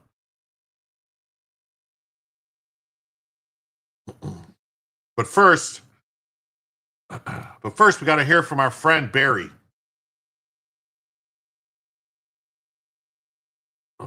First, we got to hear from our friend Barry, who's got some insights for all of us. Like many of you, I've become increasingly concerned about the rising wave of authoritarianism sweeping the globe. We're seeing politicians target civil society, undermine freedom of the press, weaponize the justice system. And no one is being spared. Even countries that thought they were immune from wholesale assaults on democracy now understand we're all part of this struggle. That's an enormous challenge. Like many of you, I've become increasingly concerned about the rising wave of fuck you. authority. Mm-hmm. Oh, well, first let's go. Hold on. No. Shit. Sorry. First, I want to go up here. So Obama, yeah. So, okay. My bad. So Obama's sudden concern about authoritarianism is rich, coming from the architect of the Disinformation Governance Board, a literal ministry of truth designed to silence dissent.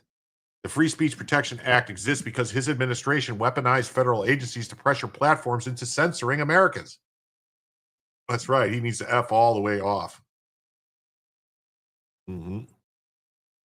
Yeah, he's concerned about all the shit he did. Coming back now. Section 4A1 explicitly bans federal employees from coercing platforms to suppress speech, while Section 7 terminated his Orwellian disinfo board. If Obama wants to talk about weaponizing justice, maybe he should explain why his DOJ colluded with Facebook to bury the Hunter Biden laptop story. Real authoritarianism isn't unelected bureaucrats deciding what truths are allowed to hear, not holding corrupt officials accountable. Mm-hmm. Mm-hmm. And here's Mayor Johnson talking shit about it smears ICE agents who are cleaning up the city as a privatized military. The men and women he claims are victims.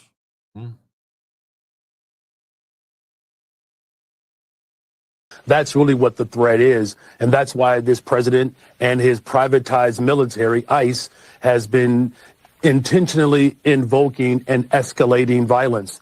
They've shot and killed a man just outside the city of Chicago.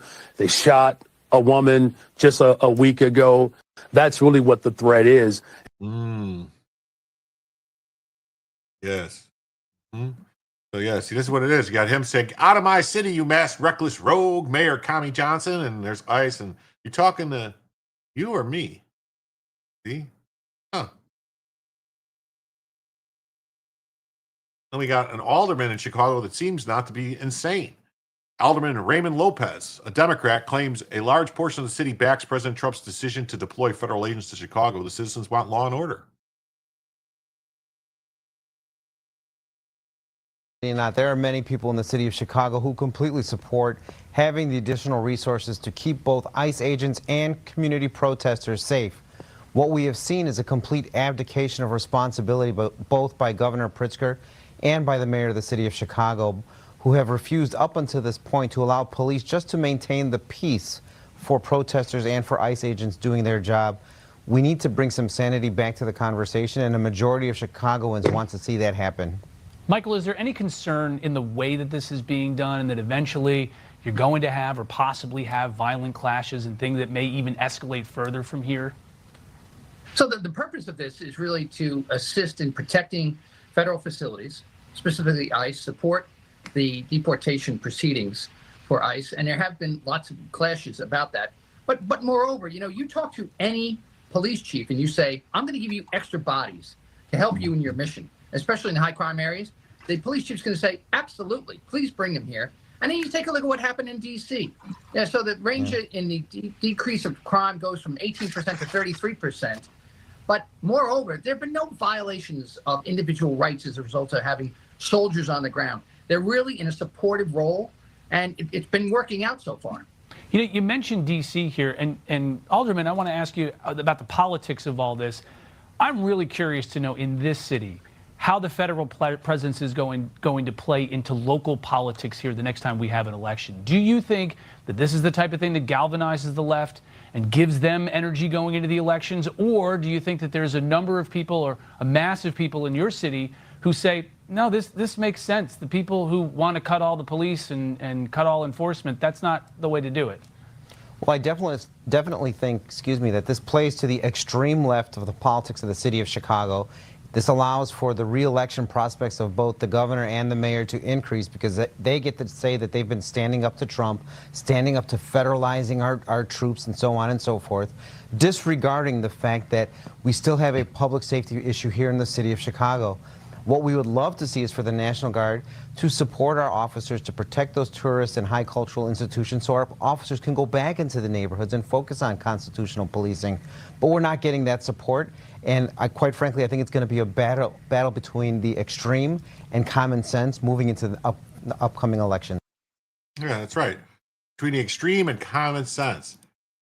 I think if I'm not mistaken, I'm pretty sure that Rodriguez wants to run for mayor or already did run for mayor. Or Lopez, I'm sorry. Lopez, not Rodriguez. Sorry, Lopez. Lopez is right. Chicago crime crisis demands federal action, and Democrats blocking it are putting politics over safety. The National Guard deployment in D.C. slashed crime by 45% in weeks, proving federal support works when local leadership fails. Mayor Kami Johnson and Governor J.B. Pritzker denial of Chicago's chaos is delusional. Residents face daily terror from gangs, traffickers, and unchecked violence. Lopez's call for help exposes the cowardice of the elites clinging to anti-Trump narratives while their city burns. Lawful enforcement isn't partisan, it's survival. Deploy the Guard, restore order, and let Chicagoans reclaim their streets. Yes, Nina Scary Poppins Jankowicz. Yeah. Yes, it is working well in Memphis. It is. Yes, and it is called the Immigration and Customs Enforcement, not Customs Suggestions. What's 33? Confused. And we got J.B. Pritzker says he's terrified the Trump administration is going to get a hold of their voter rolls. They want to be able to find voter fraud. Hello? They're calling for all these databases so they can look through them. They're going to have soldiers or people dressed up as soldiers at polling places saying we're protecting your voting rights. Why would that be a problem? This is so ridiculous. Another thing that's happened, and very few people paying attention, you probably are, which is they demanded, the DOJ did, our voter data. Not just ours. In Illinois, every state's voter data. Why? They won't tell us why. And actually, what they seem to be looking for, remember back to the 2020 elections, is they want to be able to find voter fraud, which lots of organizations have been looking for voter fraud, as you know, for a long time. There's very little voter fraud going on. Bullshit. They're calling for all these databases so that they can look through them, and yet they won't tell you when they're going to come up with any conclusion about whatever it is they're looking for. Next year, when we have a November election, I think you're going to see two things that occur. One, you won't have had any results from this mass collection of data, of voter data. And then the second is you're going to have soldiers or people dressed as soldiers at polling places saying we're protecting your voting rights. This is about voter integrity. And then the possibility that they'll be doing what Michael Flynn urged the president to do back in 2020, which is seize the ballot boxes at the polling places so that we can have the military do a fair count. Now, sounds good to me. If you put all the things together that are happening right now, that wouldn't surprise me at all. Think about how hard they fought on this issue of whether the election had been stolen in 2020, right? The January 6th riot being an example of that, but lots of other things. And then all of those people at January 6th, very little fraud, just like only a few murders. All of that, put all those together and ask yourself, do you think what I just said is completely ridiculous? Do you think what I just said is something that's really possible with Trump as president and Stephen Miller in the White House and all the same people kind of advising the president that are at the...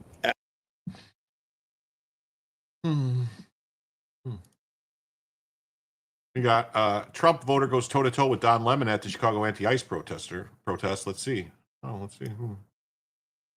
Don Lemon is such a retard. How do you feel about what's going on here? I support it. Why is that? This is America, man. Got to do things the right way.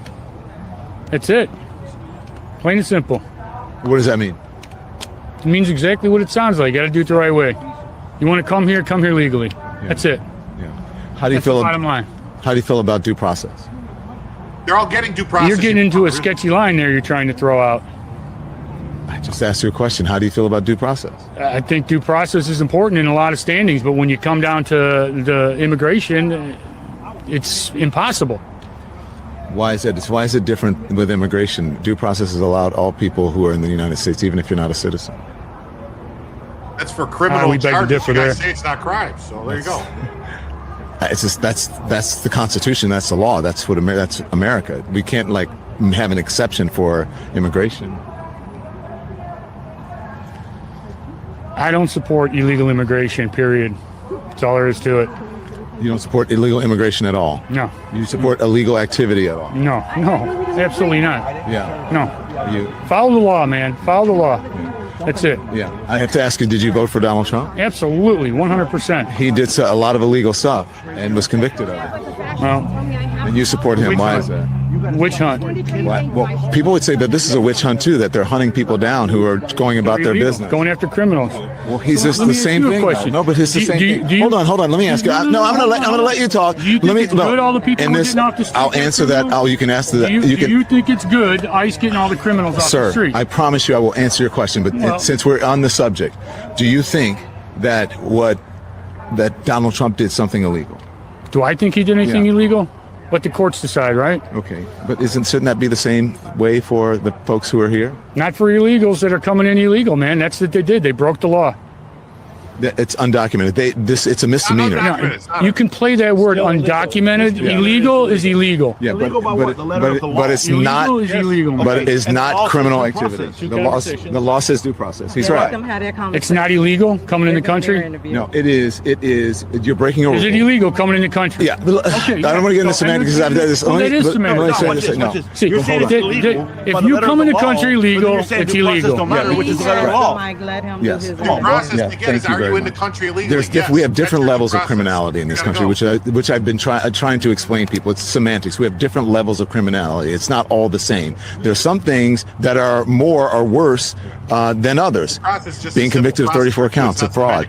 That's way more criminal than someone who's coming across the border undocumented and is basically a misdemeanor. To the law. To who though? To the law. That's the law in the country. So do you? Let me ask you this. Yes. Now I'll answer your question. If you were to ask the majority of Americans what they find worse, the witch hunt against Trump or all the illegal migration to the country, what are people going to say? But we don't do things of the law or the Constitution based on popular opinion. Is it good that all these illegals are here? Okay, let me answer a question and then I'll answer another one. Okay. Is it good? No, hold on. I will answer that. Okay. So even during. So you don't want to answer. No, I'm going to answer a question. You want to answer questions that you feel you could. No, I'm answering your first question. I promise you, I'm going to answer your second question. I will. I'll answer your second question. Is it good after this?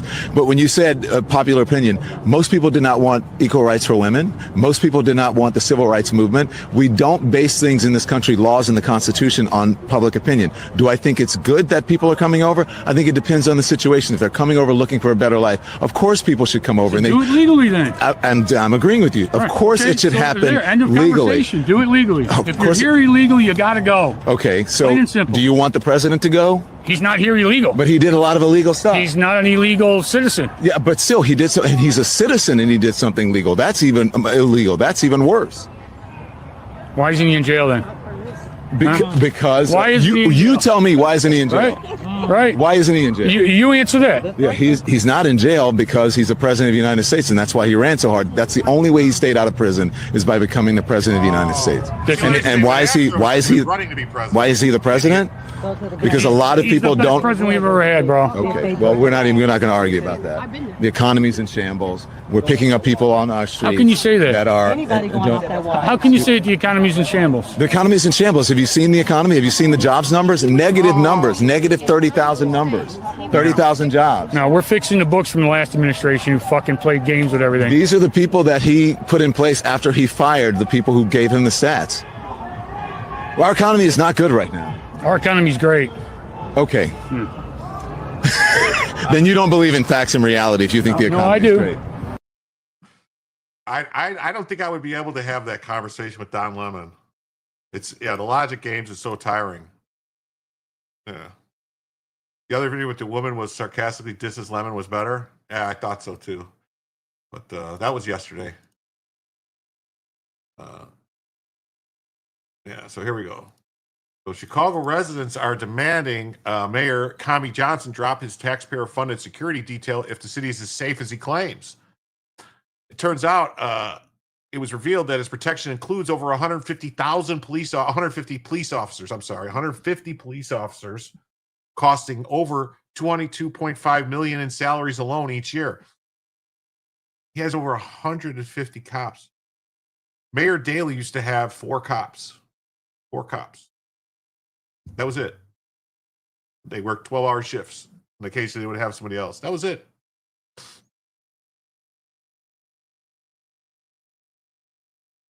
Over the last week, I've literally interacted with over 300,000 plus real Chicagoans who say that it is hate speech for you to evoke the Civil War, to evoke bringing back the Confederacy, to say that law enforcement is a sickness when you yourself have over 150 sworn police officers on your detail. What do you say to these people, and will you ask your 150 sworn police officer CPD detail to stand down if you and your wife Stacy are ever attacked, shot at, or rammed with a protester vehicle? First of all, I'm sorry to hear that your numbers of interactions have gone down to only 300,000. Actually millions, but personally I've interacted with over 300,000, believe it or not. It went down this week. No, it's going up. Higher than yours, by the way. Okay. By the way, check out your comments. Check out the comments on your feed. I think it's I played that yesterday, it's Doc. important to be able to make sure I played that interview to yesterday, buddy. People that you're talking to, though you're talking to less and less people every week, is that they know the truth. Here's what I've said. That the addiction on jails and Chicago incarceration cops make over $100,000 a year. and the addiction of militarism, like 120 grand a year. That's what it they is make. an evil. Dr. King made that very clear. Really? He did. And so I believe it's incumbent upon us to make sure that the real Chicagoans, or the real people of America, instead of sending billions of dollars overseas, we should be spending it on the people right here in the city of Chicago. Well, the real Chicagoans that I talk to, that I communicate with, mostly black and brown, actually, tell me that you don't seem to know the difference between illegal aliens and real Chicago citizens. They feel that you are siding with the illegal aliens over them in their communities. And sadly, let's get to the question. Let's get to the question. The real question is simply this. I don't know how to make it any more direct. An illegal alien from Nicaragua grabbed a woman on the north side last week, bashed her head into the sidewalk, knocked her unconscious, and raped her. If that had been your wife, Stacy, would you want ICE to deport her, to deport that illegal alien? Yes or no? Answer the question as a man, not as mayor, but as a man. Would you want ICE to deport that rapist? No? Okay. Mayor. That's the answer. That's the answer for real Chicagoans. Mayor, sorry for being late to traffic's bad. You're not blaming me for the traffic, are you? Ha ha ha ha ha ha. Over the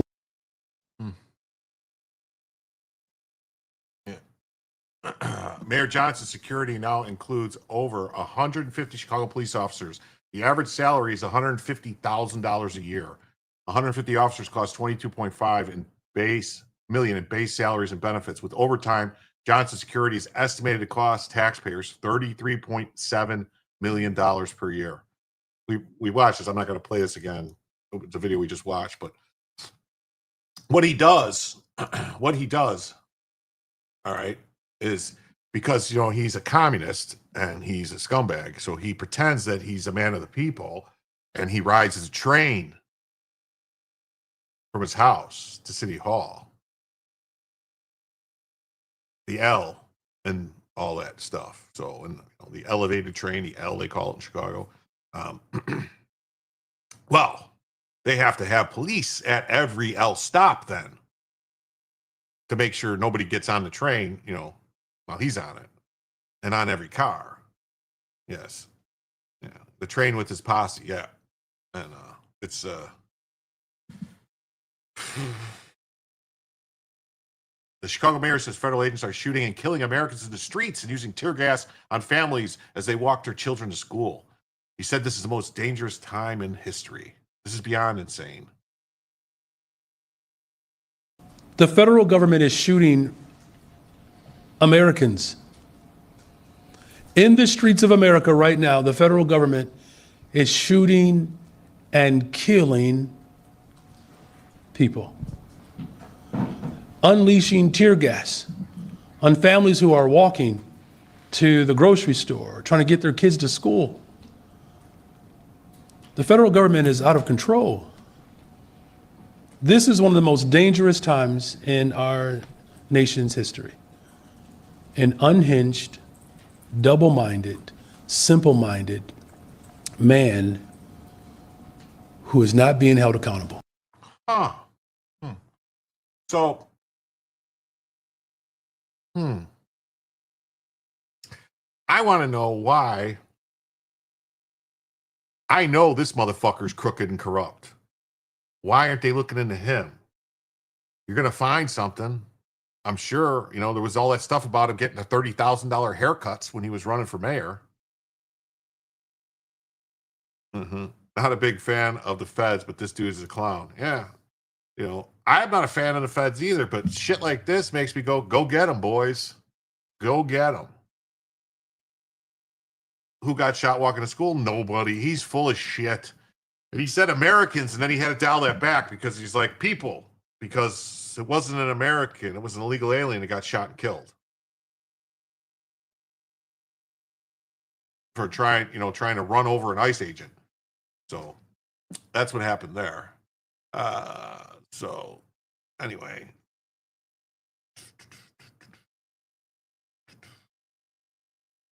Let me do a quick check over here. Is there anything going on live? And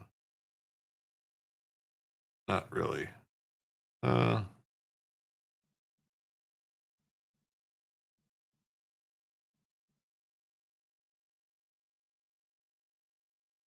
Not really going on in Portland.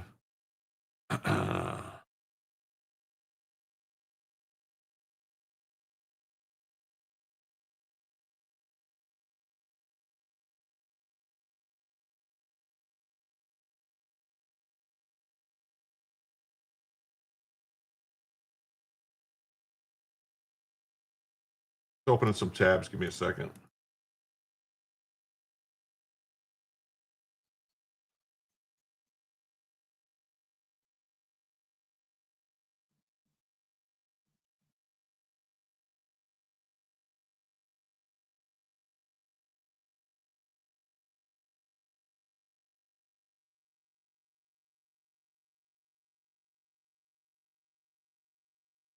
Okay.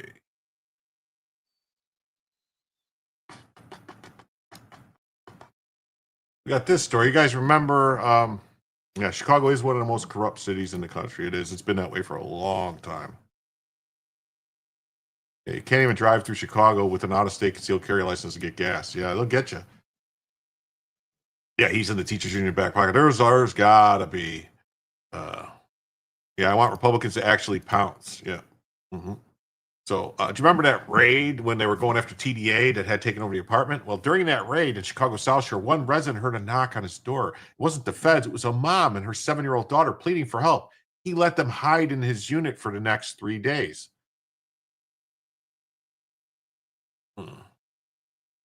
And regardless of how one feels about immigration, according to U.S. law, this is a felony. Harboring of aliens, 8 U.S.C. 1324.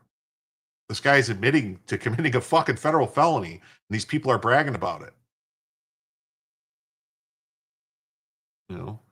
Then Kim Wexler, says, any person who encourages or induces an alien to come, enter, or reside in the United States knowingly or recklessly disregard a fact like that, in the case of violation, they upheld it as constitutional.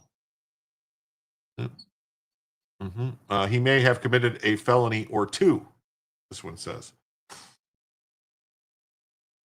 And here's the story. So, from the Sun Times, neighbors shield 7-year-old during the South Shore federal raid. I didn't want them to take her. During a September 30th raid, one tenant protected a terrified girl and her mom. Remnants of the complex, including a detailed map of all the units, offer clues of what authorities may have known before that night. I wanted to show this because not so much about this but also, I gave her my bedroom and just told her, stay there, don't open the door.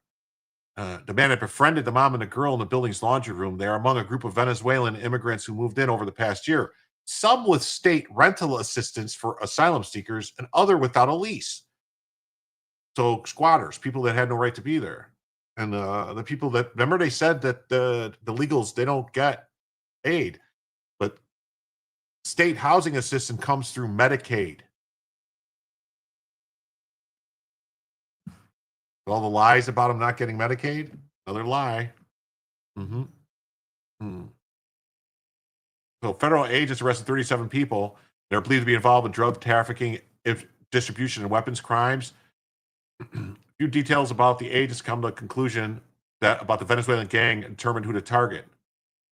Days before the raid, the man who sheltered the mother saw someone who he believed to be a worker from the building taking pictures of the units where the Venezuelans lived. The reporters found a map crumbled up on the floor of the entryway to an apartment. If it labeled each unit inside the 5-floor building as vacant, tenant, or as firearms. Some units appear to be marked as both tenant and firearms. Units marked vacant on the map clearly had been raided, doors broken down, and items scattered everywhere. Most units marked as tenant appeared intact. So any of the units that were by actual people that were paying rent that were supposed to be in the building, they didn't get bothered. It was just the people, the squatters, the illegal aliens, the apartments that were taken over by TDA.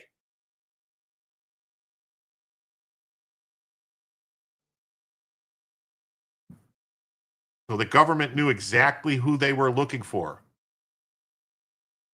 Doors with rated units were also marked what appeared to be some sort of makeshift sticker system. White stickers made out with duct tape and a marker labeled as PC hung on the door. And units that have been broken down.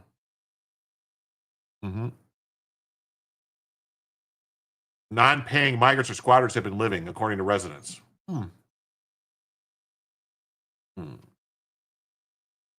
Larry, a resident of 5 years, didn't share his last name due to safety concerns, said federal agents attempted to break down his door. Larry said he went back and forth with the agents as they banged on his door, telling them they didn't have a right to enter. Eventually, he said they left and placed an orange sticker on his door labeled "No Go." There were orange stickers left on other doors of the building, one labeled 2 adults, 2 kids, another 1 adult male. The building's management company did not answer questions about the map or the apparent sticker system.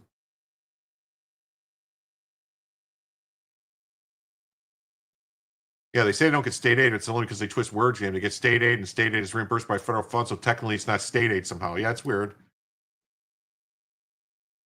You spent the day scouring your home for your 21-year-old's birth certificates to get a driver's license. We produced all the documents for our daughter 3 years ago. They want them again to prove she's legal. We're a 5th-generation U.S. I think it's because of the that real ID system stuff now. There's a lot of states that were fucking around, and the feds are cracking down on it. Yeah, the mom and the girl stayed with the neighbor for 3 days. He doesn't know where they are now. Hopefully they're safe. So yeah, so that's happening. Then we got this story, which is shocking. So a helicopter just crashed in Huntington Beach, California, narrowly missing beachgoers. Casualties unknown. Pray for those on board. This is crazy. There's several videos of this, but you can see it.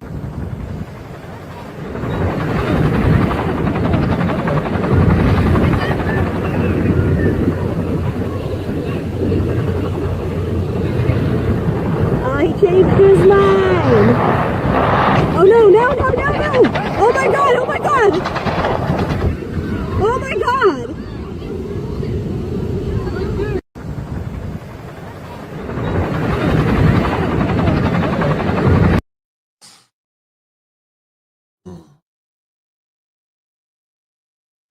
They say 5 in the hospital. Yeah, at least 5 are hospitalized as the helicopter crash. She has a real ID driver's permit. Okay, I don't know then. I don't know. How do illegals get welfare? By having a kid better. If it's not an anchor baby, the kid is eligible. The parents get to take care of the family of the kid, including EBT. It's not that hard. But what they did too, what Biden did was there's a whole thing. They gave out 5 million social security numbers, like not like individual social security numbers, but they found like 40,000, 50,000 people with the same social security number. So they had a social security number just so they could get benefits. If she was illegal, it would be easier to get a driver's license for her. Probably. The 2 people were pulled from the wreckage and 3 others on the ground taken to the hospital. Google still tracks you in incognito mode. Use DuckDuckGo, a real private browser. Oh, With whatever. Duck. So at this time, 2 people in a hospital, helicopter have been pulled safely from the wreckage, and 3 people on the street have sustained injuries. So there's the helicopter. It didn't, I mean, it came down it didn't come down really hard, but I don't know. It looked like, to me, it looked like the rotor broke. At first I thought it was a movie. It seemed like a pretty crazy stunt to do that. All spun around a few times and slammed. It was crazy. Looked like the tail rotor stopped spinning and then it lost control. And it was coming down. I heard it sounded like a ping and a part came flying off. I don't know what it was. I have no clue. It came off and that's when it started spinning out of control. Yeah, a tail rotor broke on it. So, all right, here's another story. That woman who spat on Ed Martin and assaulted U.S. Marshals will not serve any prison time. After the Biden-appointed judge, Gia Cobb, sentenced her to 4 months of time served in home confinement and probation. The DOJ has requested an 18-month prison sentence for her actions earlier this year, this woman. That name, Gia Cobb, might sound familiar to the followers of the channel, because that's the judge who is Lisa DeCrook, the Federal Reserve Board governor. That's her sorority sister, the one who said that she can't be fired even though she committed mortgage fraud.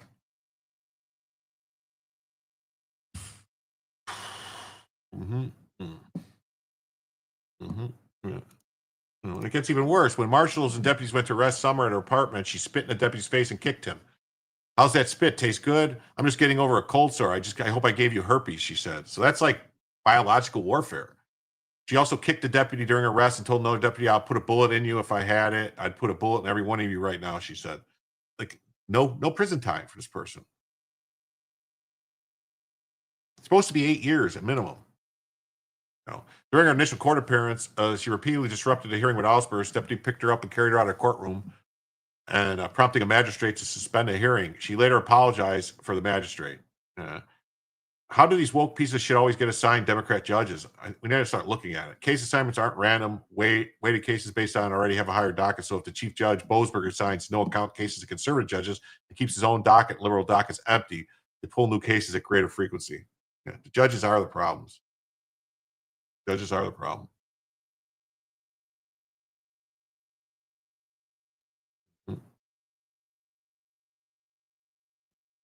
This is a crazy story. A Guatemalan man overstays his visa and files for asylum. He is subsequently arrested for DUI. Federal judge says he can't be detained by ICE because it would impair his ability to go on trial on the state DUI charge. Kind of seems to turn the supremacy clause on its head. Mr. Rodriguez might well lose the opportunity to defend himself in criminal court.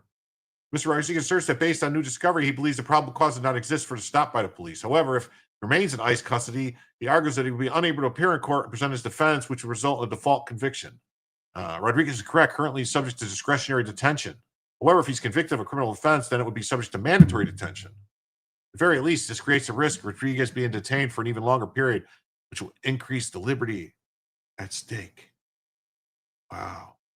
That's nuts. Yeah, here's the ruling.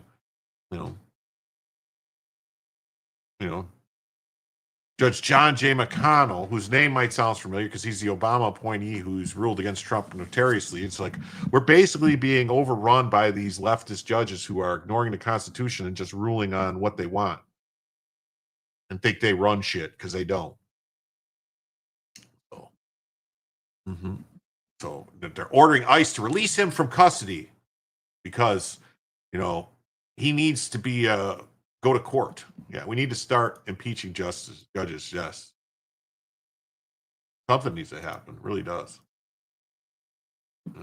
We got at least Chris Cuomo. The broken clock is right twice a day. It seems like because he immediately corrects Rep. Jonathan Jackson, tries to blame Republicans for the shutdown. And so the way the safeguards work, checks and balance, but the White House doesn't seem to understand anything about checks and balance. He thinks we're a wholly owned subsidiary, some sort of corporation, that what we should be doing is saying, now that they can't get all the votes, what are they going to give up? That's how the process works. That's how it's always worked. And now they're just trying to use sure might and to be punitive I know that's not the spirit of my colleague, Congressman Kennedy, but that's the leadership on top. Right, but it's a little bit of a twist, though, right, Representative? Because you got the presidency is Republican, House is Republican, Senate has this hair-thin margin, but because of the filibuster rule, they don't control it because the Democrats or the minority party can lock it up whenever they want, and that's what's happening right now. And so the way the safeguards work, I did not. I can't believe I didn't put it in the chat. I guess I screwed that all up.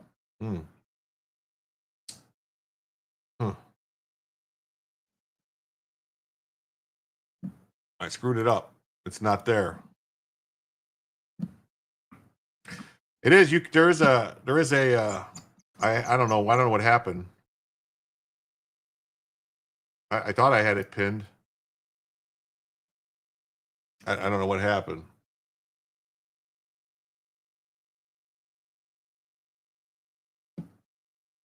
I don't know what happened. You can't stand much more of this. Yeah, me neither. I don't know what happened. There is a PayPal thing here. You can scan with your phone, or on the other side that you can scan. But Republicans voted to keep the government open to pay our troops 8 different times. Now every Democrat voted no. Thank you, President Trump, for finding options to ensure our brave men and women in uniform won't miss their next paychecks. But yeah, because this is supposed to be with something else. Crap. But Chuck Schumer recently said every day gets better for the radical left shutdown, and I disagree.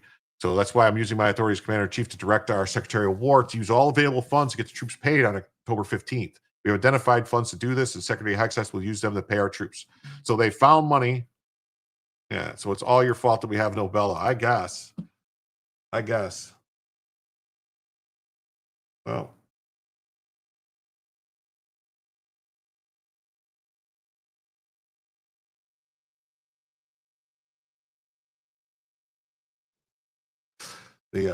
I guess. Thank you very much for the $15.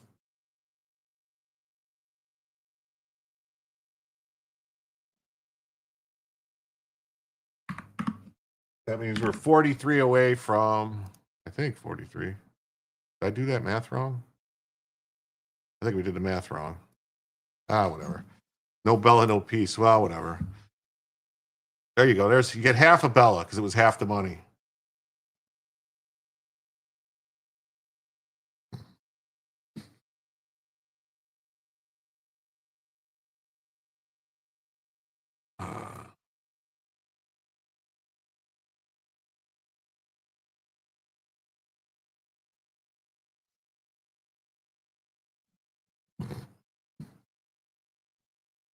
Get half Bella because you get half the money. He looks a retired Navy tugboat captain. That's me.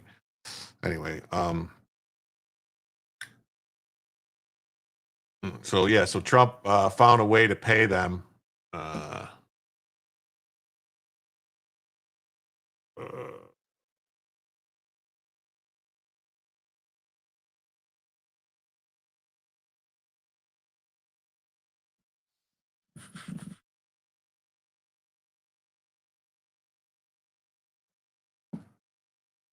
Where the fuck did it go?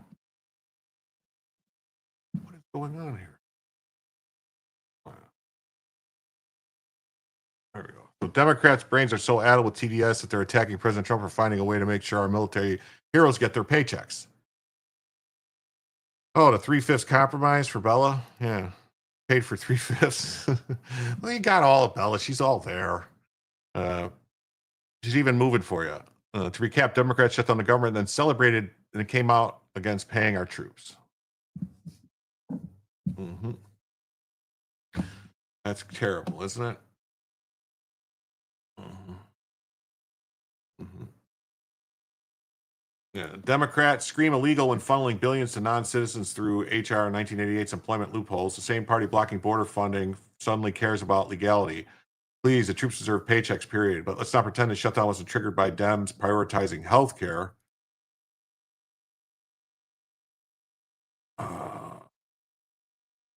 For illegal aliens over citizens. Their outrage is pure theater. Every dollar redirected to our heroes exposes their scam. America last policies that sacrifice military families at the altar of open borders. It's crazy, isn't it? It's nuts. Nuts.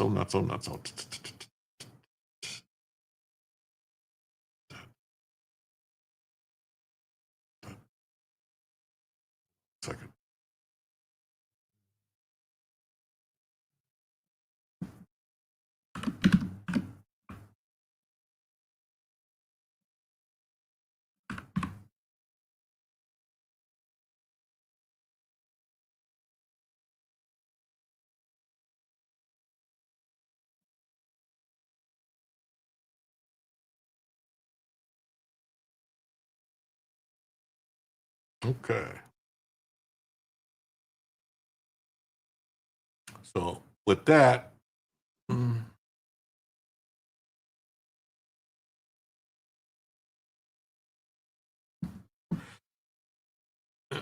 we go. So President Trump rips Schumer over ongoing shutdown, orders Pentagon to use all available funds to pay the troops. Even amid the federal shutdown, Trump was determined to make sure that our men and women of our military get their paychecks. He took the Truth Social and said he was using his authority to ensure military personnel were paid. Trump ripped Schumer's ongoing shutdown shenanigans. The government partially shut down because two measures failed in the Senate. Dueling proposals to fund the government had failed in the Senate 7 times. Instead of working with Republicans to responsibly extend funding, Schumer chose to shut down the government because he wants to give illegal aliens health care. Schumer recently said, every day gets better during the radical left shutdown. I disagree. If nothing is done because of leader Chuck Schumer, the Democrats, our brave troops, will miss their paychecks and are rightfully due on October 15th. That's why I'm using my authority to direct them to get paid. And he will not allow the Democrats to hold the military or the security of our nation hostage. Radical left Democrats should open the government, and then we can work together to address health care. Government shutdowns affected thousands of federal jobs, including agencies like the CDC and the IRS. The shutdown would also potentially affect programs like farm programs and the Smithsonian. And Trump addressed the men and women of the Navy of their 250th year as a military institution. He promised them that they'll get paid. Wait, what?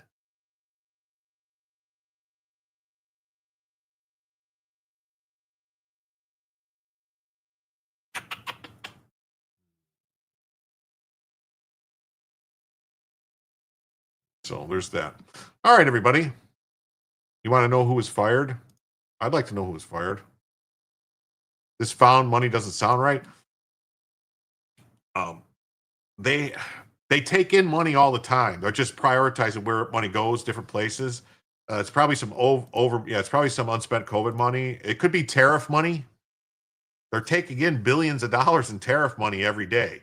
So it could be tariff money. They're just like, all right, just take this tariff money. So with that, we went 2.5 hours. Unfortunately, we did not hit the goal tonight. So that's going to be it for the show. I want to thank everybody who was here for participating. Please remember to hit the like button. Please subscribe if you haven't subscribed. And come on back Sunday night and we'll try again. Hopefully I'll have better stories because I guess none of these, you guys didn't like any of these stories, I guess. I don't know. But I want to thank you all. It's been great. Come on back for Jim to tell you the news. Oh, because I didn't pin the chat? No, well, everyone, I mean, someone could have super chatted. We didn't get, we had 2 gifted members and 1 $5 super chat. So we had a total, let's see, so that's 12, 17 plus 15. So we had $32 come in. So it is what it is. It's no biggies. Okay, good night, people. Thanks. That's right. Thanks. All right. I'll see you guys. Take care. Thank you.